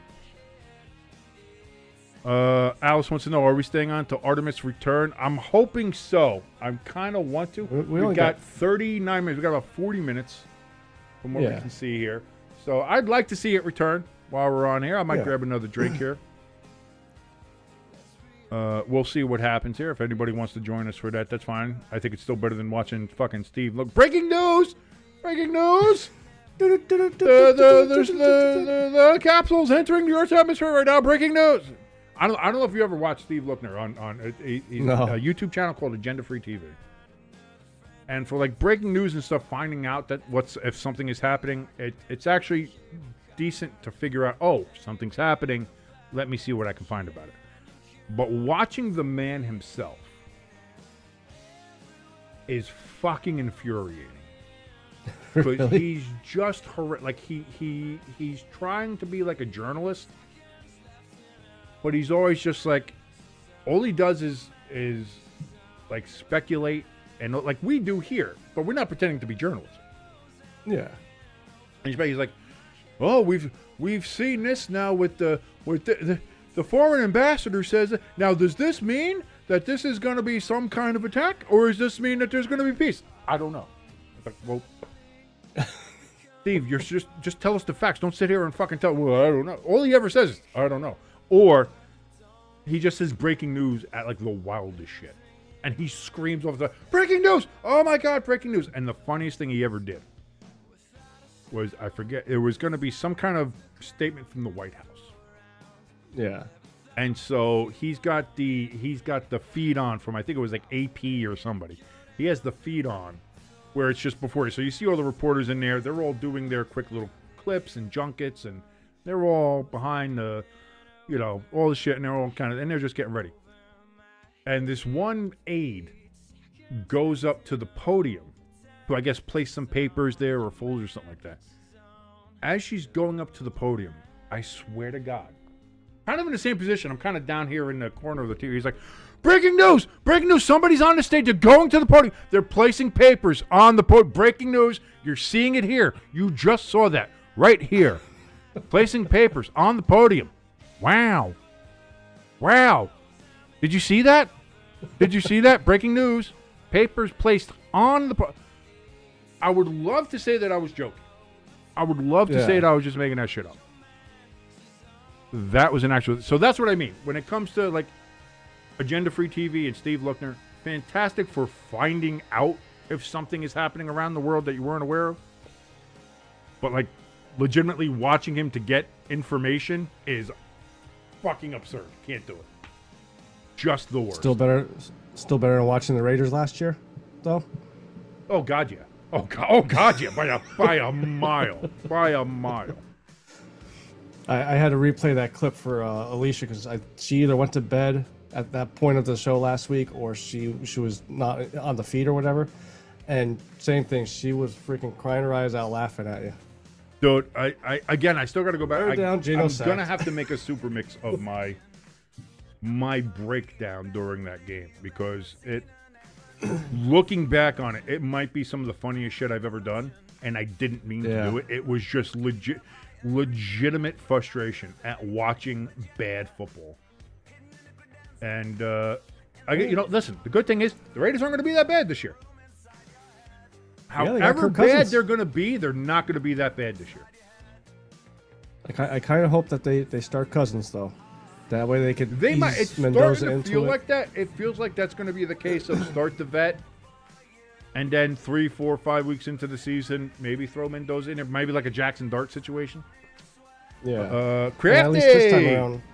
Great to see you in the chat. Crafty says the Epic King crash out. That was a night. If you were in the chat that night, because that was it. I think that was the second game of a doubleheader.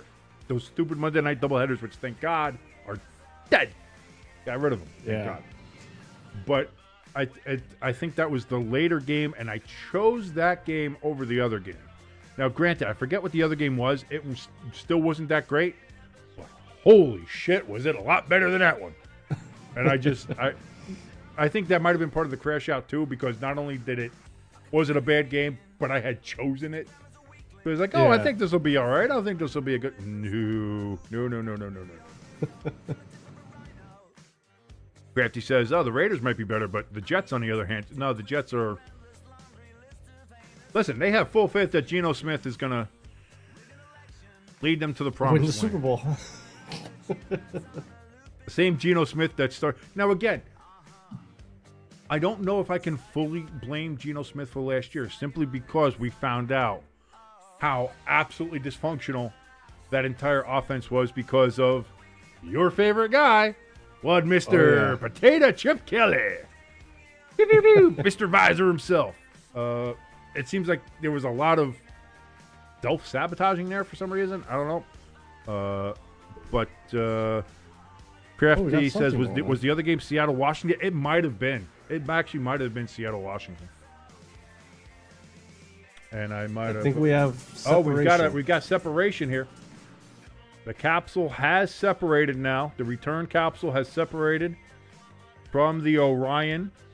The rest of the capsule. So the return capsule from Orion has now separated from the rest, as we see all the ice particles and debris breaking away there. And the capsule has now gone out of camera view. I thought this whole time that was just to show you how stupid I am. I thought the whole time that screen was just like a background screen. I didn't know if that was the actual ship. This is what it would look like. Yeah. Well, they do. Sorry. Ooh, I'm gonna have to get a drink. You okay there? But that's the thing, is that they did. They would occasionally, from time to time, jump to like the visualization. Animations and stuff like that, which of course the conspiracy theorists have just been going wild over. It's all a visualization because they're not there. You can't go through the Van Allen belts. This is impossible. Just like the bird that was flying in space. You see that one? There was a bird flying in space. They showed a video from the spaceship looking at Earth.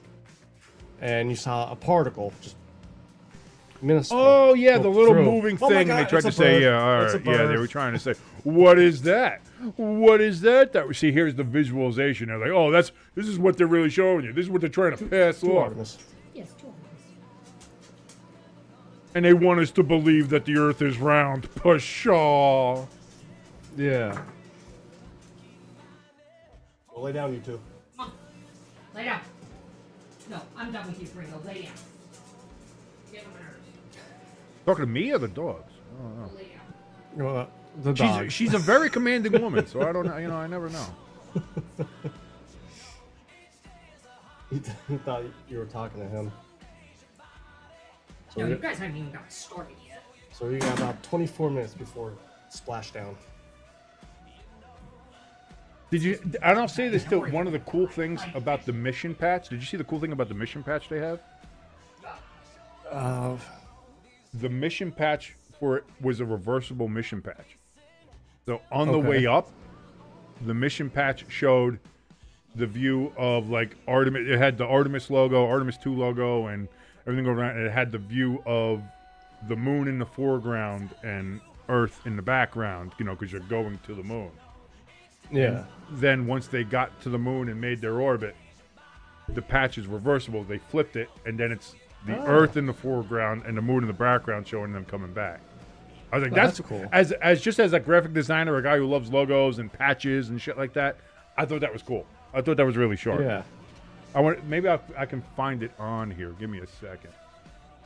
Give me a second. I'll find it. Kind of celebrate Artemis today, because I'm off Friday, so we have a Krispy Kreme donut place up in Scranton, and on the website it said that they had the Artemis style donuts, which was basically just the NASA logo icing on it. Right, I did see those. Yeah, I kind of wanted to pick some up, to be honest with you, even though I'm a diabetic. Yeah. I was all excited. I placed the order and everything, get up there, and she's like, unfortunately, we don't carry them here at this location. Oh, like, son of a you bitch. dirty, drizzling bitch.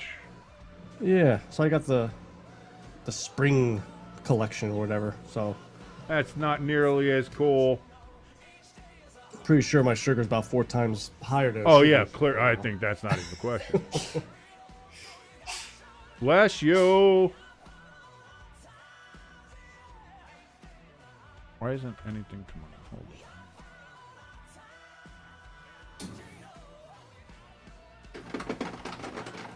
on. Ice is done.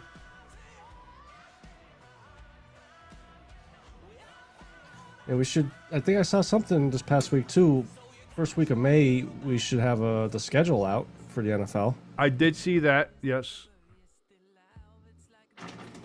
Let's see. Now, next Friday, I have Baby Penn's game to go to, so I won't be here with you. Oh no. But I think there is a team releasing jerseys next Thursday. Maybe I'll jump on with you. Yeah. Well, we got the Ravens, and I know the Redskins are releasing something too. But yeah, here's the patch, and do you see the one for going to the moon? It has a patch here with the moon in the foreground and like the Artemis red thing coming over and going to the moon, and then you can flip the patch over, and on the other side is the Earth with the Artemis 2 logo coming back from the moon. I think that's pretty cool. That's cool. That's a sharp. Yeah. Like, as a designer, as a graphic designer, I think that's pretty cool. I think that's sharp. And it's not like, you know how sometimes stitching could be like real cheesy looking. Not now. Well, that's it. Nowadays, embroidery's gotten so well, but I always enjoyed the embroidery. I enjoyed that little bit of, I just enjoyed the look of it, which is why I wanted our hat to be embroidered, and it didn't work on that first one, unfortunately. But it looks like it's going to work on this one. We'll see. Hopefully. Someone's got to buy it first, and we'll figure it out.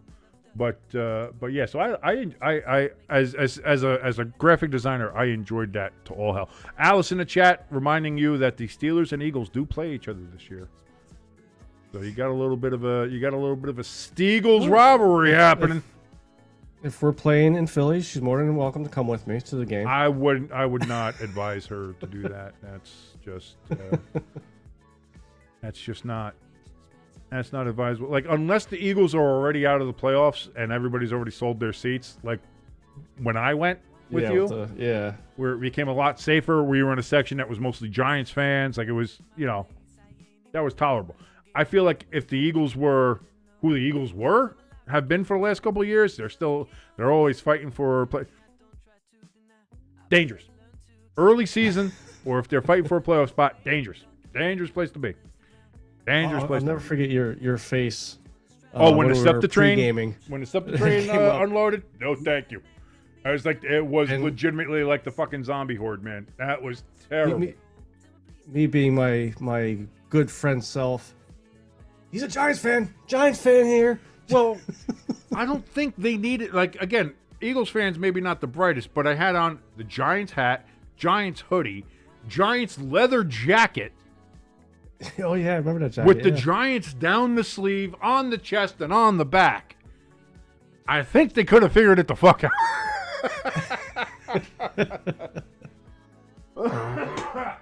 I'll be back.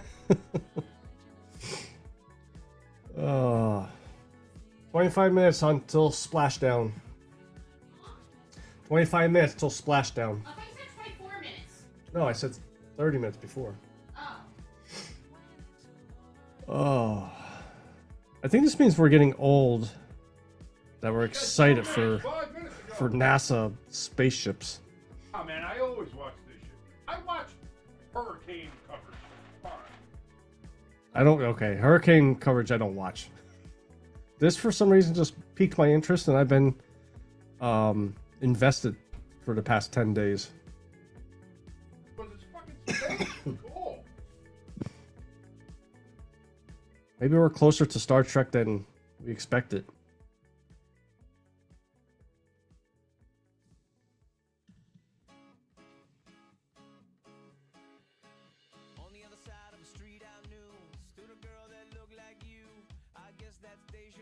Yeah, some decent music.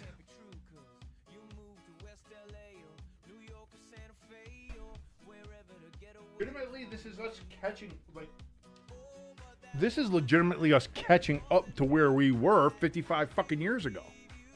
Like, we were already at the fucking moon, and then we just stopped going, and we lost all our fucking shit. This is just us getting back to base. Like, we're getting back to baseline here. We should, like, if we had kept on going from where we were, shit, we'd probably have fucking colonies on Mars by now. That's true. I wonder if they'll come out, like, in the coming months, because obviously they're going back up next year.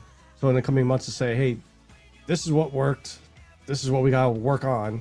Because, like, they're worried about the heat shield coming back in. Right. I saw something about that. And then before the launch was the battery issue. So I wonder if they'll come out like, hey, yeah, this is what worked. This is what we got. Well, that's the whole point of this. The whole point of this is to say, can we get to the moon? And now we know that we can. Yeah. Now it's, can we land on the moon? Then after we land on the moon, it's like, can we set up a base on the moon? And that's the thing, is like, that's what Elon, I know, is working towards. And, both SpaceX and Blue Origin are looking to get that set up, because once you can set up a base on the moon, going to Mars becomes infinitely easier. Oh, yeah. It doesn't cost, you don't need that much more fuel then to, launching from the moon is a lot easier than launching from Earth. You can get, it becomes a lot more logistically feasible. The moon has got a lot of water and hydrogen and other minerals and things on there that you can already use for rocket fuel, for building materials, for things like that. So it's like we're catching up to where we should have been, and now we're going to start actually getting, hopefully, more of that. Alice in chat says, I just don't have a show to watch tonight. Did you watch The Boys yet? I got to tell you, I got about 2 episodes into season 3, and I gave up. Like, I loved the first season. Second season was great. I got like 2 into the third season. I was like, this is not the same show that I had been watching. The third season was the real political one, wasn't it? I think is when they started going real ham-fisted with a lot of the shit, and it was like, all right, I don't. I mean, I'm caught not up, that not that I'm adverse to anything that has like a political message into it. Like, I get it. I watch movies that have a political message, whether it's my political message or not. There are good movies that still have a good, a generally good message. Like, I think about like V for Vendetta is one of my favorite movies because whether you feel like it's anti-right or just anti-government or whatever it is, and I'm being very much an anti-government guy. Punch the mic. I very much love V for Vendetta. It's one of my favorite movies. Every November 5th, watch it. It's a tradition that I love doing. But it was just not. The Boys was just not done well. Yeah, and it's a lot of that, and unfortunately, it seems like Daredevil is kind of falling into that realm as well. It's like, okay, I get it. Bad, you're doing the, this is ICE, and Kingpin is Trump, and all that. Like, all right, it's, message. All right. Can we just watch a fucking show? Can we? Can we just have a show that's good and fun and entertaining? Can we do that? I guess not. I did just finish Gen V, so that way going into the next, because I'm already invested in the Boys because coming season's the final season. So yeah, I like I said, I was invested and then was quickly de-invested. And it's unfortunate because I'm a bit of a completionist. I like shows. I like running through them. Like I said, I just ran through all the fucking Vampire Diaries with Pepperjack because we just started watching it on taco nights, and that was how we did it. And now we're on to the originals. And guess what?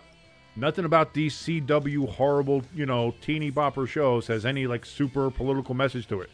It's a lot of nonsense, a lot of repeated storylines, a shit ton of bad acting. I will put that out there right now. And it is fun to do Mystery Science Theater. Like, I Mystery Science Theater the shit out of this stuff. But I got to tell you, just me getting drunk, eating tacos, and making fun of the TV shows I'm watching is pretty goddamn fun. And, with The Boys, like, you can't really do that. Like, none of these other shows, you can really do that.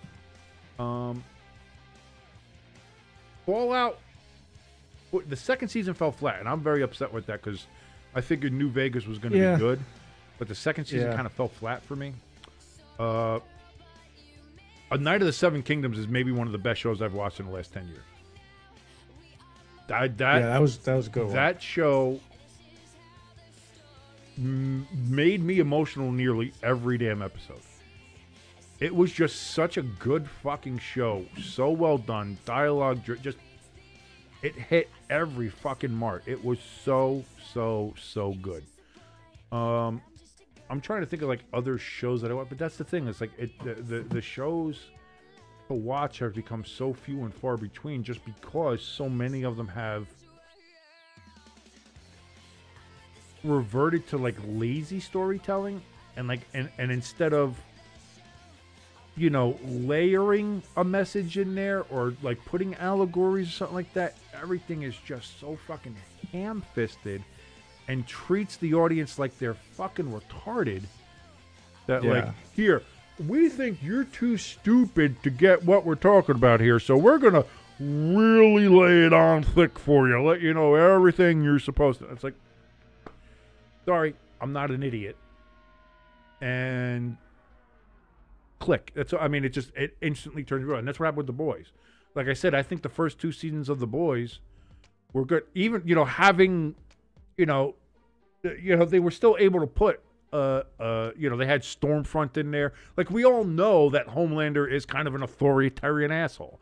We know that if he was going to fall in love with somebody, falling in love with the Nazis seems to make sense, Like, there were all that, like, you didn't have, there was nothing about that to me at least felt super ham-fisted. Like, it was just like, it made sense with everything else. And then when I started watching like the first two episodes of the third season, I got excited for it. It's like, oh yeah, let's watch this. And of course it starts off that like every season has to start off with something super gross. It's like, all right, fine. But once we got past that and everything else, it was just like, boy, and that's the other thing too. It wasn't just that. It's just like everything else about the show felt off. It just, nothing connected. It felt like I was watching a different show with different characters doing different things for different motives. Like it all just felt so disjointed, and so like that's why for the most part, man, I don't watch a shit ton of television anymore. Like I don't watch broadcast TV now at all. And occasionally I'll end up catching a show that I like. Like I said, Night of the Seven Kingdoms. I'll watch some older shows, maybe on reruns or stuff. I mean, I've given Born Again a chance, but it's unfortunately. I don't know if Disney knows what to do or how to do anything right when it comes to Marvel, and like we're already on season 2 of Born Again, and it is just same shit, same shit. It does seem like it's dragging. And like I was expecting more by this point.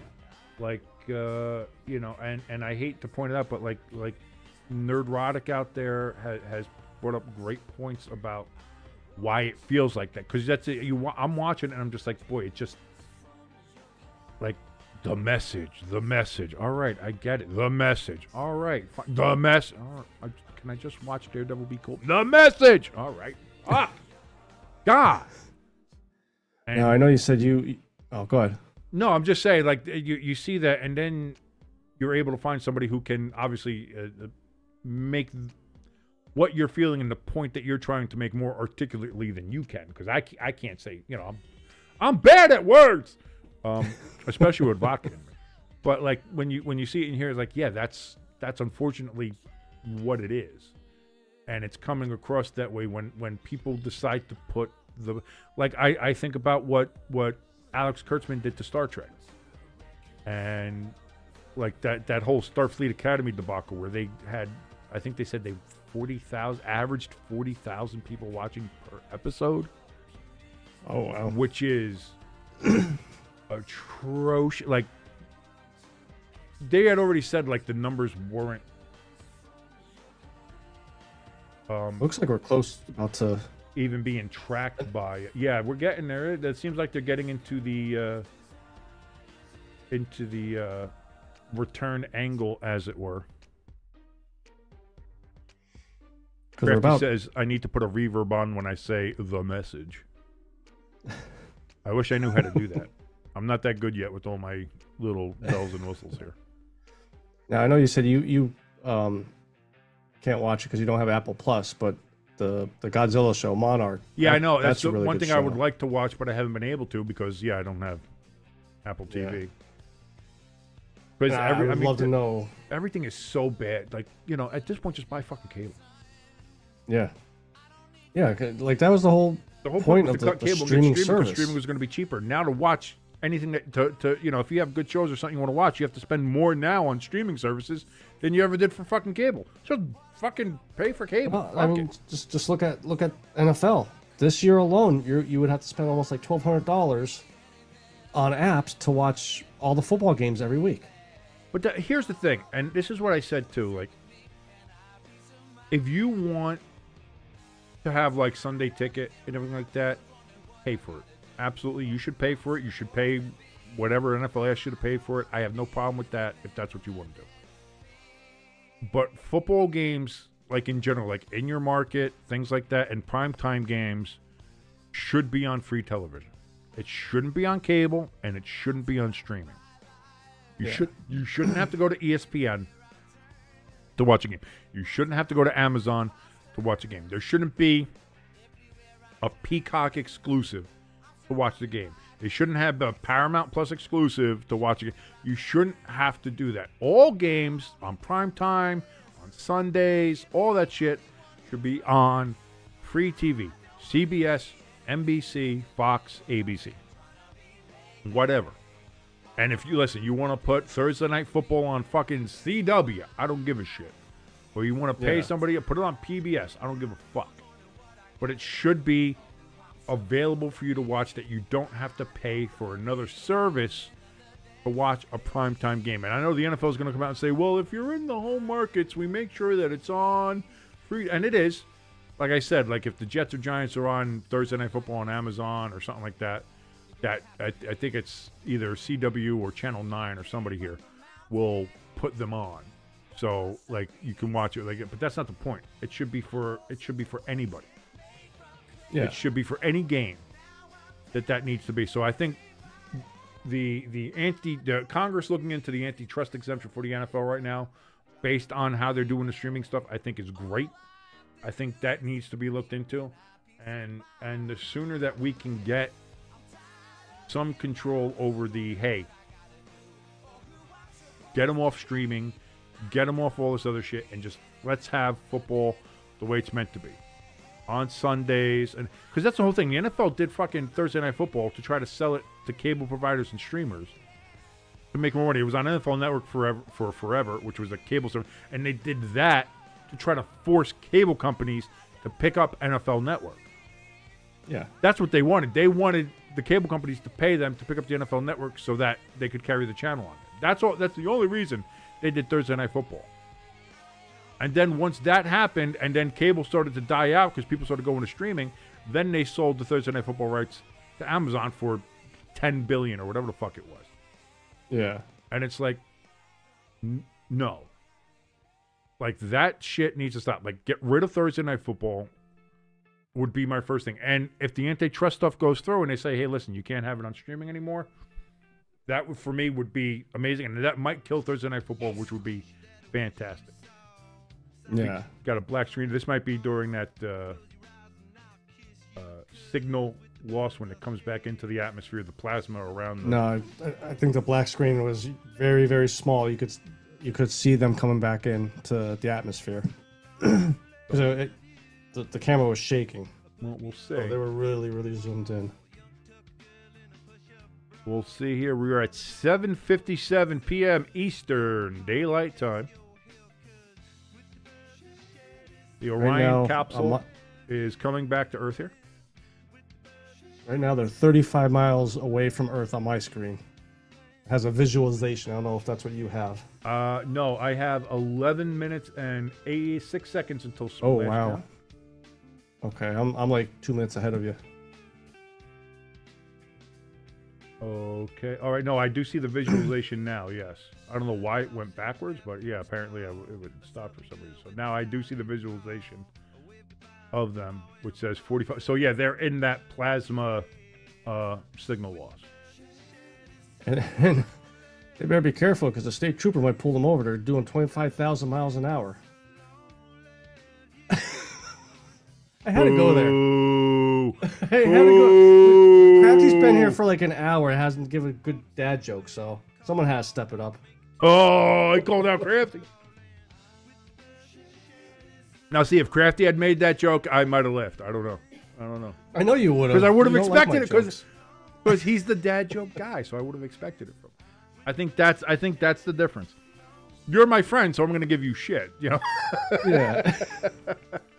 That's just weird because, like I said, they're 35 miles away from Earth, and now they're back up to 40 miles away from Earth.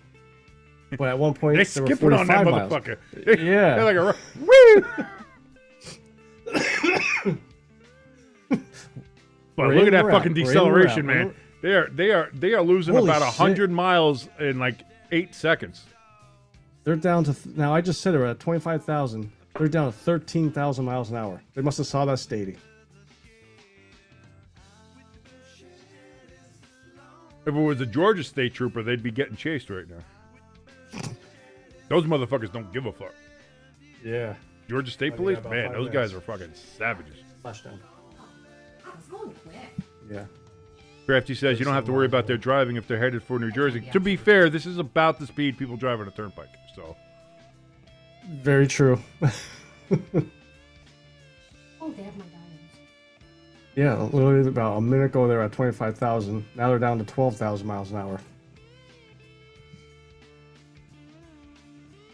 Now they're crossing into something. The black hole. Underrated movie from Disney back in the day. I'll just point that out. All right, we got the fade out of the visualization. Let's see, we're going to get signal back here. Let's see if we've got any views from the ground. Come on, mission control. Grandkids, but we can tell them the story.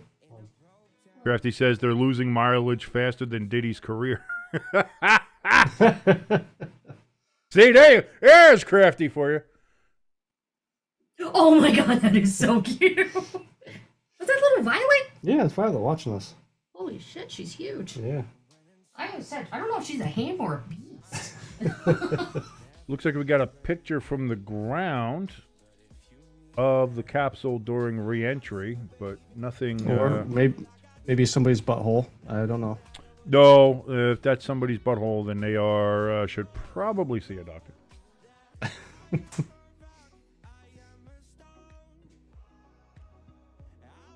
Oh, there we go. We got a little bit of motion.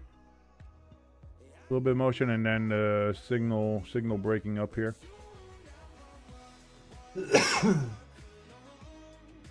The Wi-Fi from this telescope is not very good. And that's the other thing I've been seeing people making comments.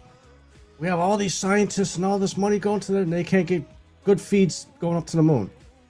Do you understand how much... Fucking moon! It's outer space! Exactly. Exactly. Like, shut the fuck up. The fact that we can see anything. The fact that we saw them orbit the moon until they got to the dark side, and then when it came out of it, like, oh, why can't we see the dark side? Because the signal's being blocked by the fucking moon!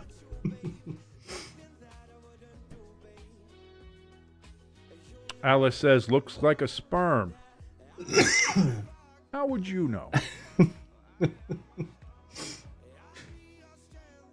Go to church. Confession for you, young lady. Okay, A certain reporter probably knows. If you have epileptic issues, don't watch this next. Yeah, where's the warning? Holy shit!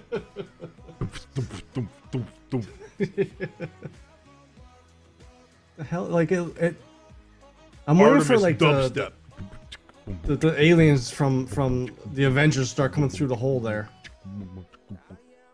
The Chitauri, please, will you? God, what kind of nerd are you? Thank you. All right, we've switched to a different camera angle where we can now see the capsule as a tiny dot there. Oh, we're zooming in a little bit. There you go. Falling to Earth. Like, oh wait, sorry, that's a bird. That's not our ship. It's a bird. It's a plane. It's James Gunn's Superman. Dun, da, da, da, da, da. Are you gonna check out Supergirl or no? Probably not. It doesn't look good. The trailers don't look good, and they're already starting to do the whole. Yeah, the only reason people wouldn't like this movie is because it's a woman. That's all right. Shut the fuck up. All right. Oh, there it is. Look at that. There we go. The capsule falling back to Earth. Coming down, it's still in one piece. This is always a good thing. It doesn't look real. That's true, Crafty. The moon is very much... the dark side does get the light side when we see the new moon. Because the moon always faces us. So, what we call the dark how far from the water the... Oh, there they go. There they go. There comes the preliminary shoots. That's the preliminary shoots.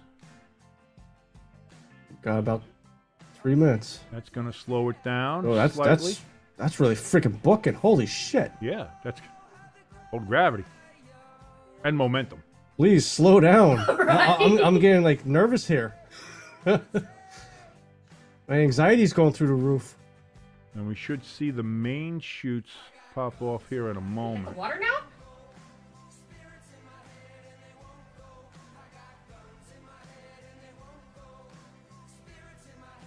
I hope they have neck braces on and not like a Dale Earnhardt Sr. Imagine the whiplash. That's what I mean. Like,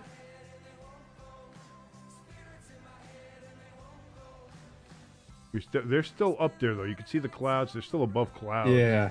So that's what I mean. Those are the preliminary shoots. There should be main shoots coming up here soon. Those will be like the 3 big ones you see. Yeah. And we'll see when those pop off. Hopefully they do pop off and there's not a malfunction. We certainly hope that. See, there goes those. And then there go. There's the main ones. The big ones. As they will catch. And then that one is having a little bit of problem. like something from Stranger Things.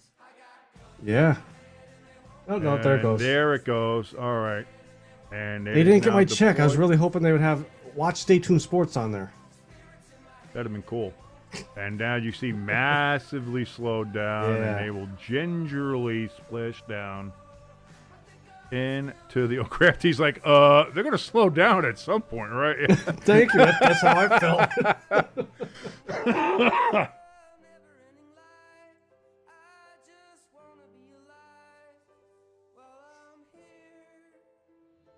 Looks like a pair of cobras. There's the infrared camera there, and you can still see how hot the fucking capsule is. Wow, yeah. That That's the fucker is infrared. glowing. That's how hot that ship is right now from coming in. And they're in it. And what did they say? It was like 25,000 Yeah, it's degrees Fahrenheit or it's something. hot. You know, as we found out, unfortunately, with the Columbia disaster. Yeah, hot. Yeah. Not great. And now you see them just floating around, slowly listing back down to Earth.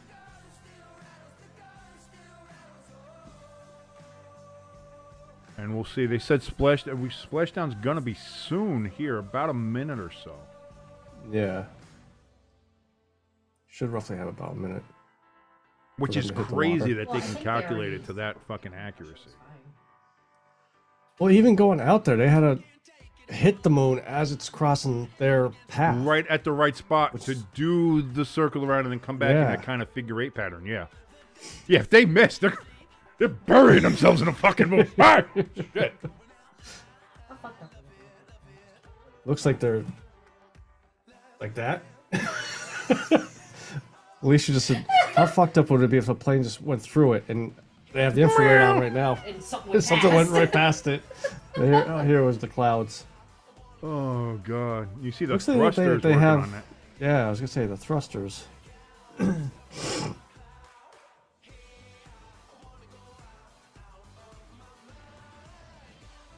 Alice in the chat up earlier said Fallout was disappointing. Season 2 was disappointing. First season was great. Second season was definitely disappointing. Crafty says, that capsule's so hot, I mistook it for early 90s Sharon Stone.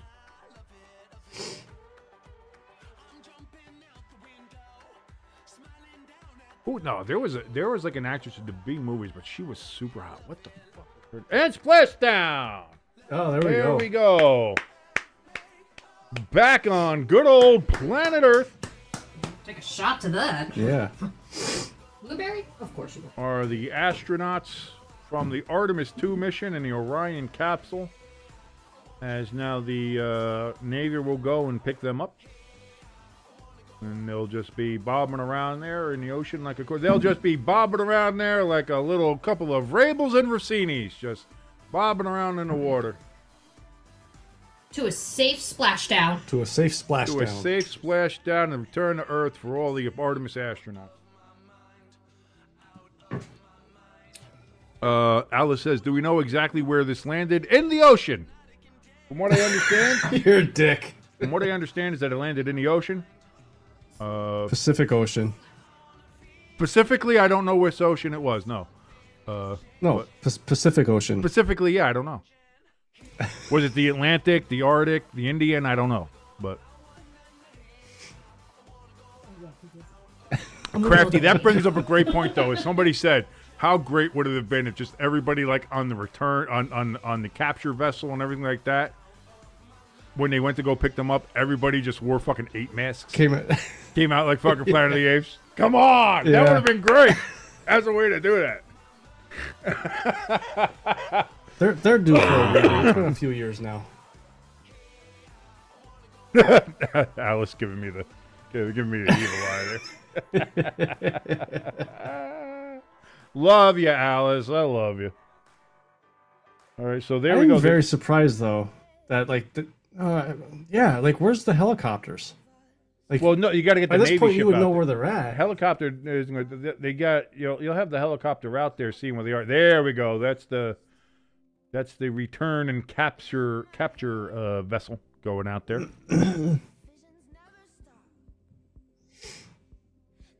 Crafty. They landed in the right place. But did they land at the right time? Oh man, I got to go to I got to watch all the. Here's the thing. Everybody, Planet of the Apes, great movie. Classic movie, 10 out of 10. No argument. Obviously not. I honestly think just about every Planet of the Apes sequel too is a fucking banger. Yeah. Like Beneath the Planet of the Apes, Escape from the Planet of the Apes, Conquest of the Planet of the Apes, Return of the Planet, all of those, and they progressively got worse and worse in production value. They spent less and less money on them, and you can even argue some of them are good, some are not. But goddamn, like even if you do have to take an edible to watch one or two of them, they are still, I'm sorry, great entertaining movies.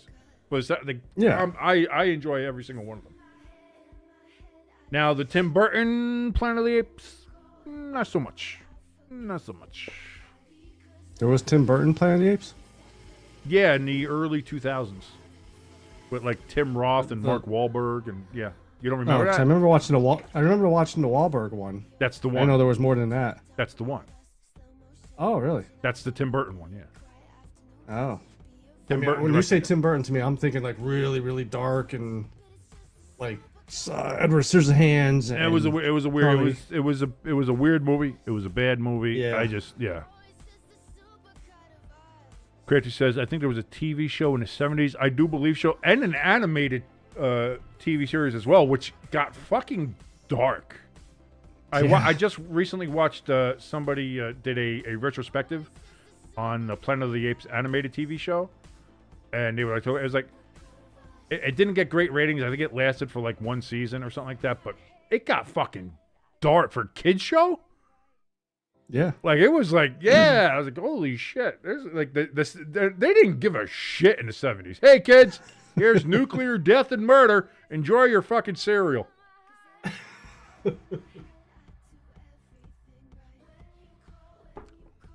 Yeah, I think the Wahlberg one, they just tried to one up the Statue of Liberty ending, and it never made any sense. People have tried to retroactively try to be like, well, this is what it kind of actually means, and I'm sorry, I'll never forget. I was so excited to see that. Family went to go see it. Me and my brother, we were big Planet of the Apes guys. We went there and watched it with mom and dad and everybody, and we all left that theater just going like, what the fuck did we just watch? That was horrendous. Now, the new Planet of the Apes one, the Andy Serkis one, like those are good. Yeah, I've enjoyed those. I think the newer ones I've seen with mom in the movie theaters, and you know me, I'm not going to movie theaters to pay $70 to watch a movie. Right. Even I think the second one that came out, Dad went with us to one time, and you know how he was always very opinionated. Yes. He liked it. And that's what, like, I want to see Masters of the Universe, but I just don't know if I have it in me to go to the theaters. I'm sorry. For the amount of money you have to spend, and for the people you have to be around, like, everybody in a movie theater has gotten so fucking disgustingly rude and inconsiderate.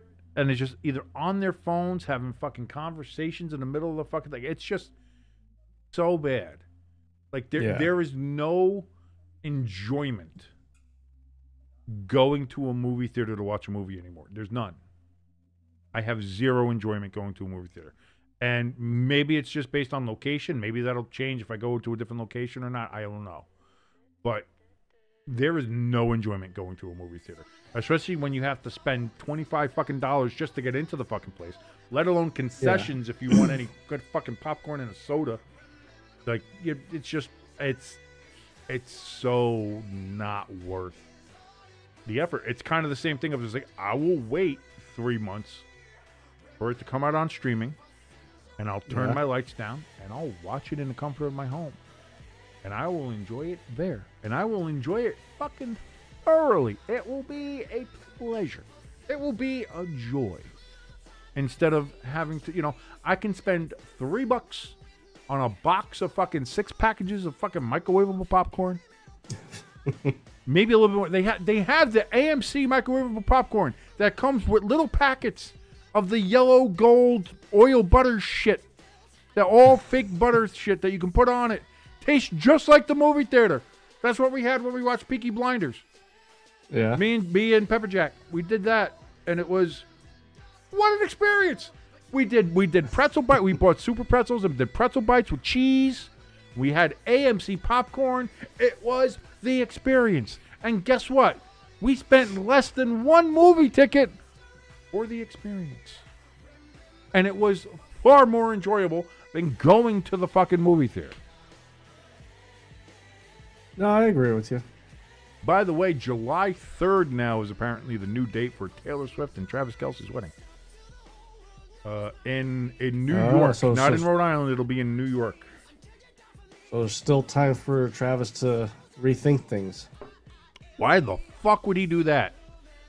She's a piece dumb. of ass. She's worth $2 billion. All of her friends are fucking hot and fucking models, and fucking Selena Gomez or fucking eat shit. No, we're good. We are good. You mean there's time for fucking Taylor Swift to fucking reconsider while she's going out with a fucking Neanderthal? Well, apparently, according to her last album, we all know why she's still with him. So that's Well, yeah. not for his intelligence. Not for his intelligence. We'll just put that out there right now. I'm just bobbing around there.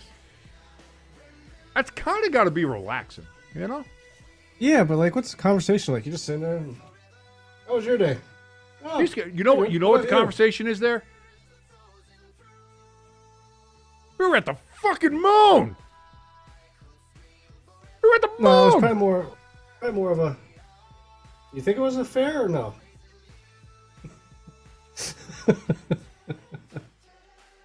What if they're all just in there like, Earth's flat? Earth's flat? Yeah, just go, let's all go out there as if Earth's flat. Yeah, just we saw the dome. We saw the firmament. It's all true. It's all true, folks. Well, there's the Navy ship way over there. Yeah, coming over the horizon. You know why? Because the Earth's fucking curved. Assholes. It's a globe. Sorry. But look, you can see it. You see the fucking thing bobbing up and down above the horizon. Why? Because it's fucking coming up from the fucking science, information. No. I know Lloyd might have something to say about that. I don't know. I don't know how deep Lloyd's conspiracy theories go. I'm not sure if he's a flat earther or not. Yeah. And this is no sense of, like, I'm not saying like he's, I'm not making a question about his intelligence, but he does love conspiracy theories. And if he was a flat earther, it would not surprise me. And I don't know if he's a full flat earther, but I certainly think that he would come up and say, like, I've got questions. Like, if you asked Lloyd, do you think Earth is flat over the globe? And he's like, I've got questions. Would not be surprised. And I love Lloyd. I'm just saying. Yeah. I think it's fair. I think it's a fair assessment. I think it's a fair assessment of our good friend Lloyd. That's why we love him. And that's why we love him. He provides us with that little extra spark. You know, he's always there to start a conversation. Yeah, he you is. can always get a conversation when it comes to your good friend Lloyd. And that's why we love him. That's why we love her. We love ELS. We love ELS because he's a bit like our little brother. He's a innocent little chap. They got a boat out there. Yeah, they got the boat out there, so that's good. I think that's there to check them and make sure everything's okay. And then, because the ship has like the ship itself. Because I remember I saw them do the test on this like I think a year or so ago. They have a ship specifically with a retrieval device for this. So the ship pulls up to it. It like has a thing that extends. It's like a bit of a crane and also like a forklift kind of thing. It's like a whole contraption. Goes, picks it up, brings it onto the deck, and it then goes on rails and goes all the way to the deck. And then from there, they're able to open it, get the hatches in, get in there, get people in, get people out. And it's like a whole thing. It's a whole schmear. I don't think we're gonna stay on the air for that whole thing. Yeah. But we do know that they are safely back to Earth. We do not believe they are aliens or they have been abducted. We don't believe there's been any big, huge mutations. No Fantastic Four things happening. And if there is, we'll jump right back on. We'll be right back on here for you. We know it'll be the end of the world. I think we're already past that point. I mean, it is the end of the world as we know it. And I got to tell you something. I feel fine. Why? Vodka and Sprite. But Even though you're drinking water all night. then I'm just slurring for a whole different set of reasons. I have no idea.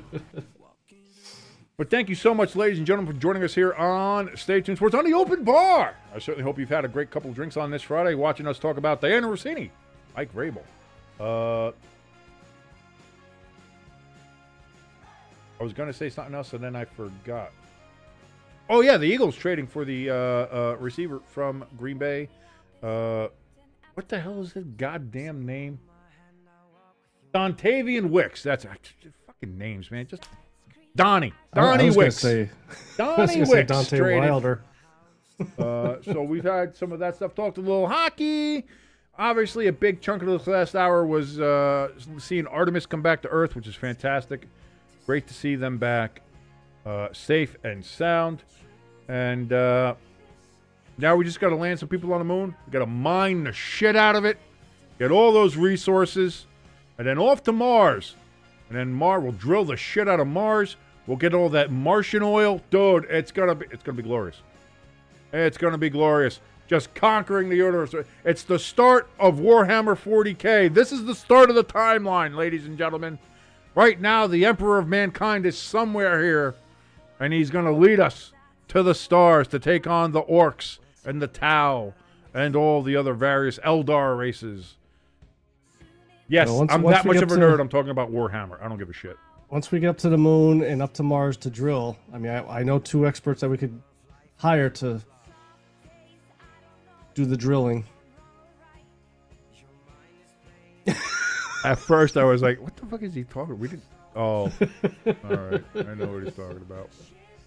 Drill, baby, drill. Thank you for joining us. Have a safe and great rest of your Friday night. Again, if you want to help us out at all, links in the bottom. First of all, top of the chat. The chat's going to be over now, but if you go to the description, we've got a link for our donation station and our merch store there. If you liked any part of this particular open bar, like, share, hit that subscribe button if you haven't yet, or this is your first time here, as we're on the road to 1,000 subscribers. We're 2 weeks away from the draft, so we'll have something actually football related on this channel soon enough on that Thursday evening. So we'll be excited for that. But Jimbo, before we get out of here on this particular Friday, anything to say to the masses? Just glad Artemis came back safe and healthy. Well, at least it seems like they're healthy. And on to becoming the next Star Trek. Let's go, baby. Let's go. Conquer the stars. For your good friend Jimbo right over there, I am your boy King. This has been the Open Bar. Wait, you said you're not going to be here next week, right? Next Friday I won't. All right. So I just might come on here and then bullshit with people for a while, but it'll just be me. So prepare to be disappointed. But until next Friday, this has been the Open Bar here on Stay Tuned Sports. See you later, everybody.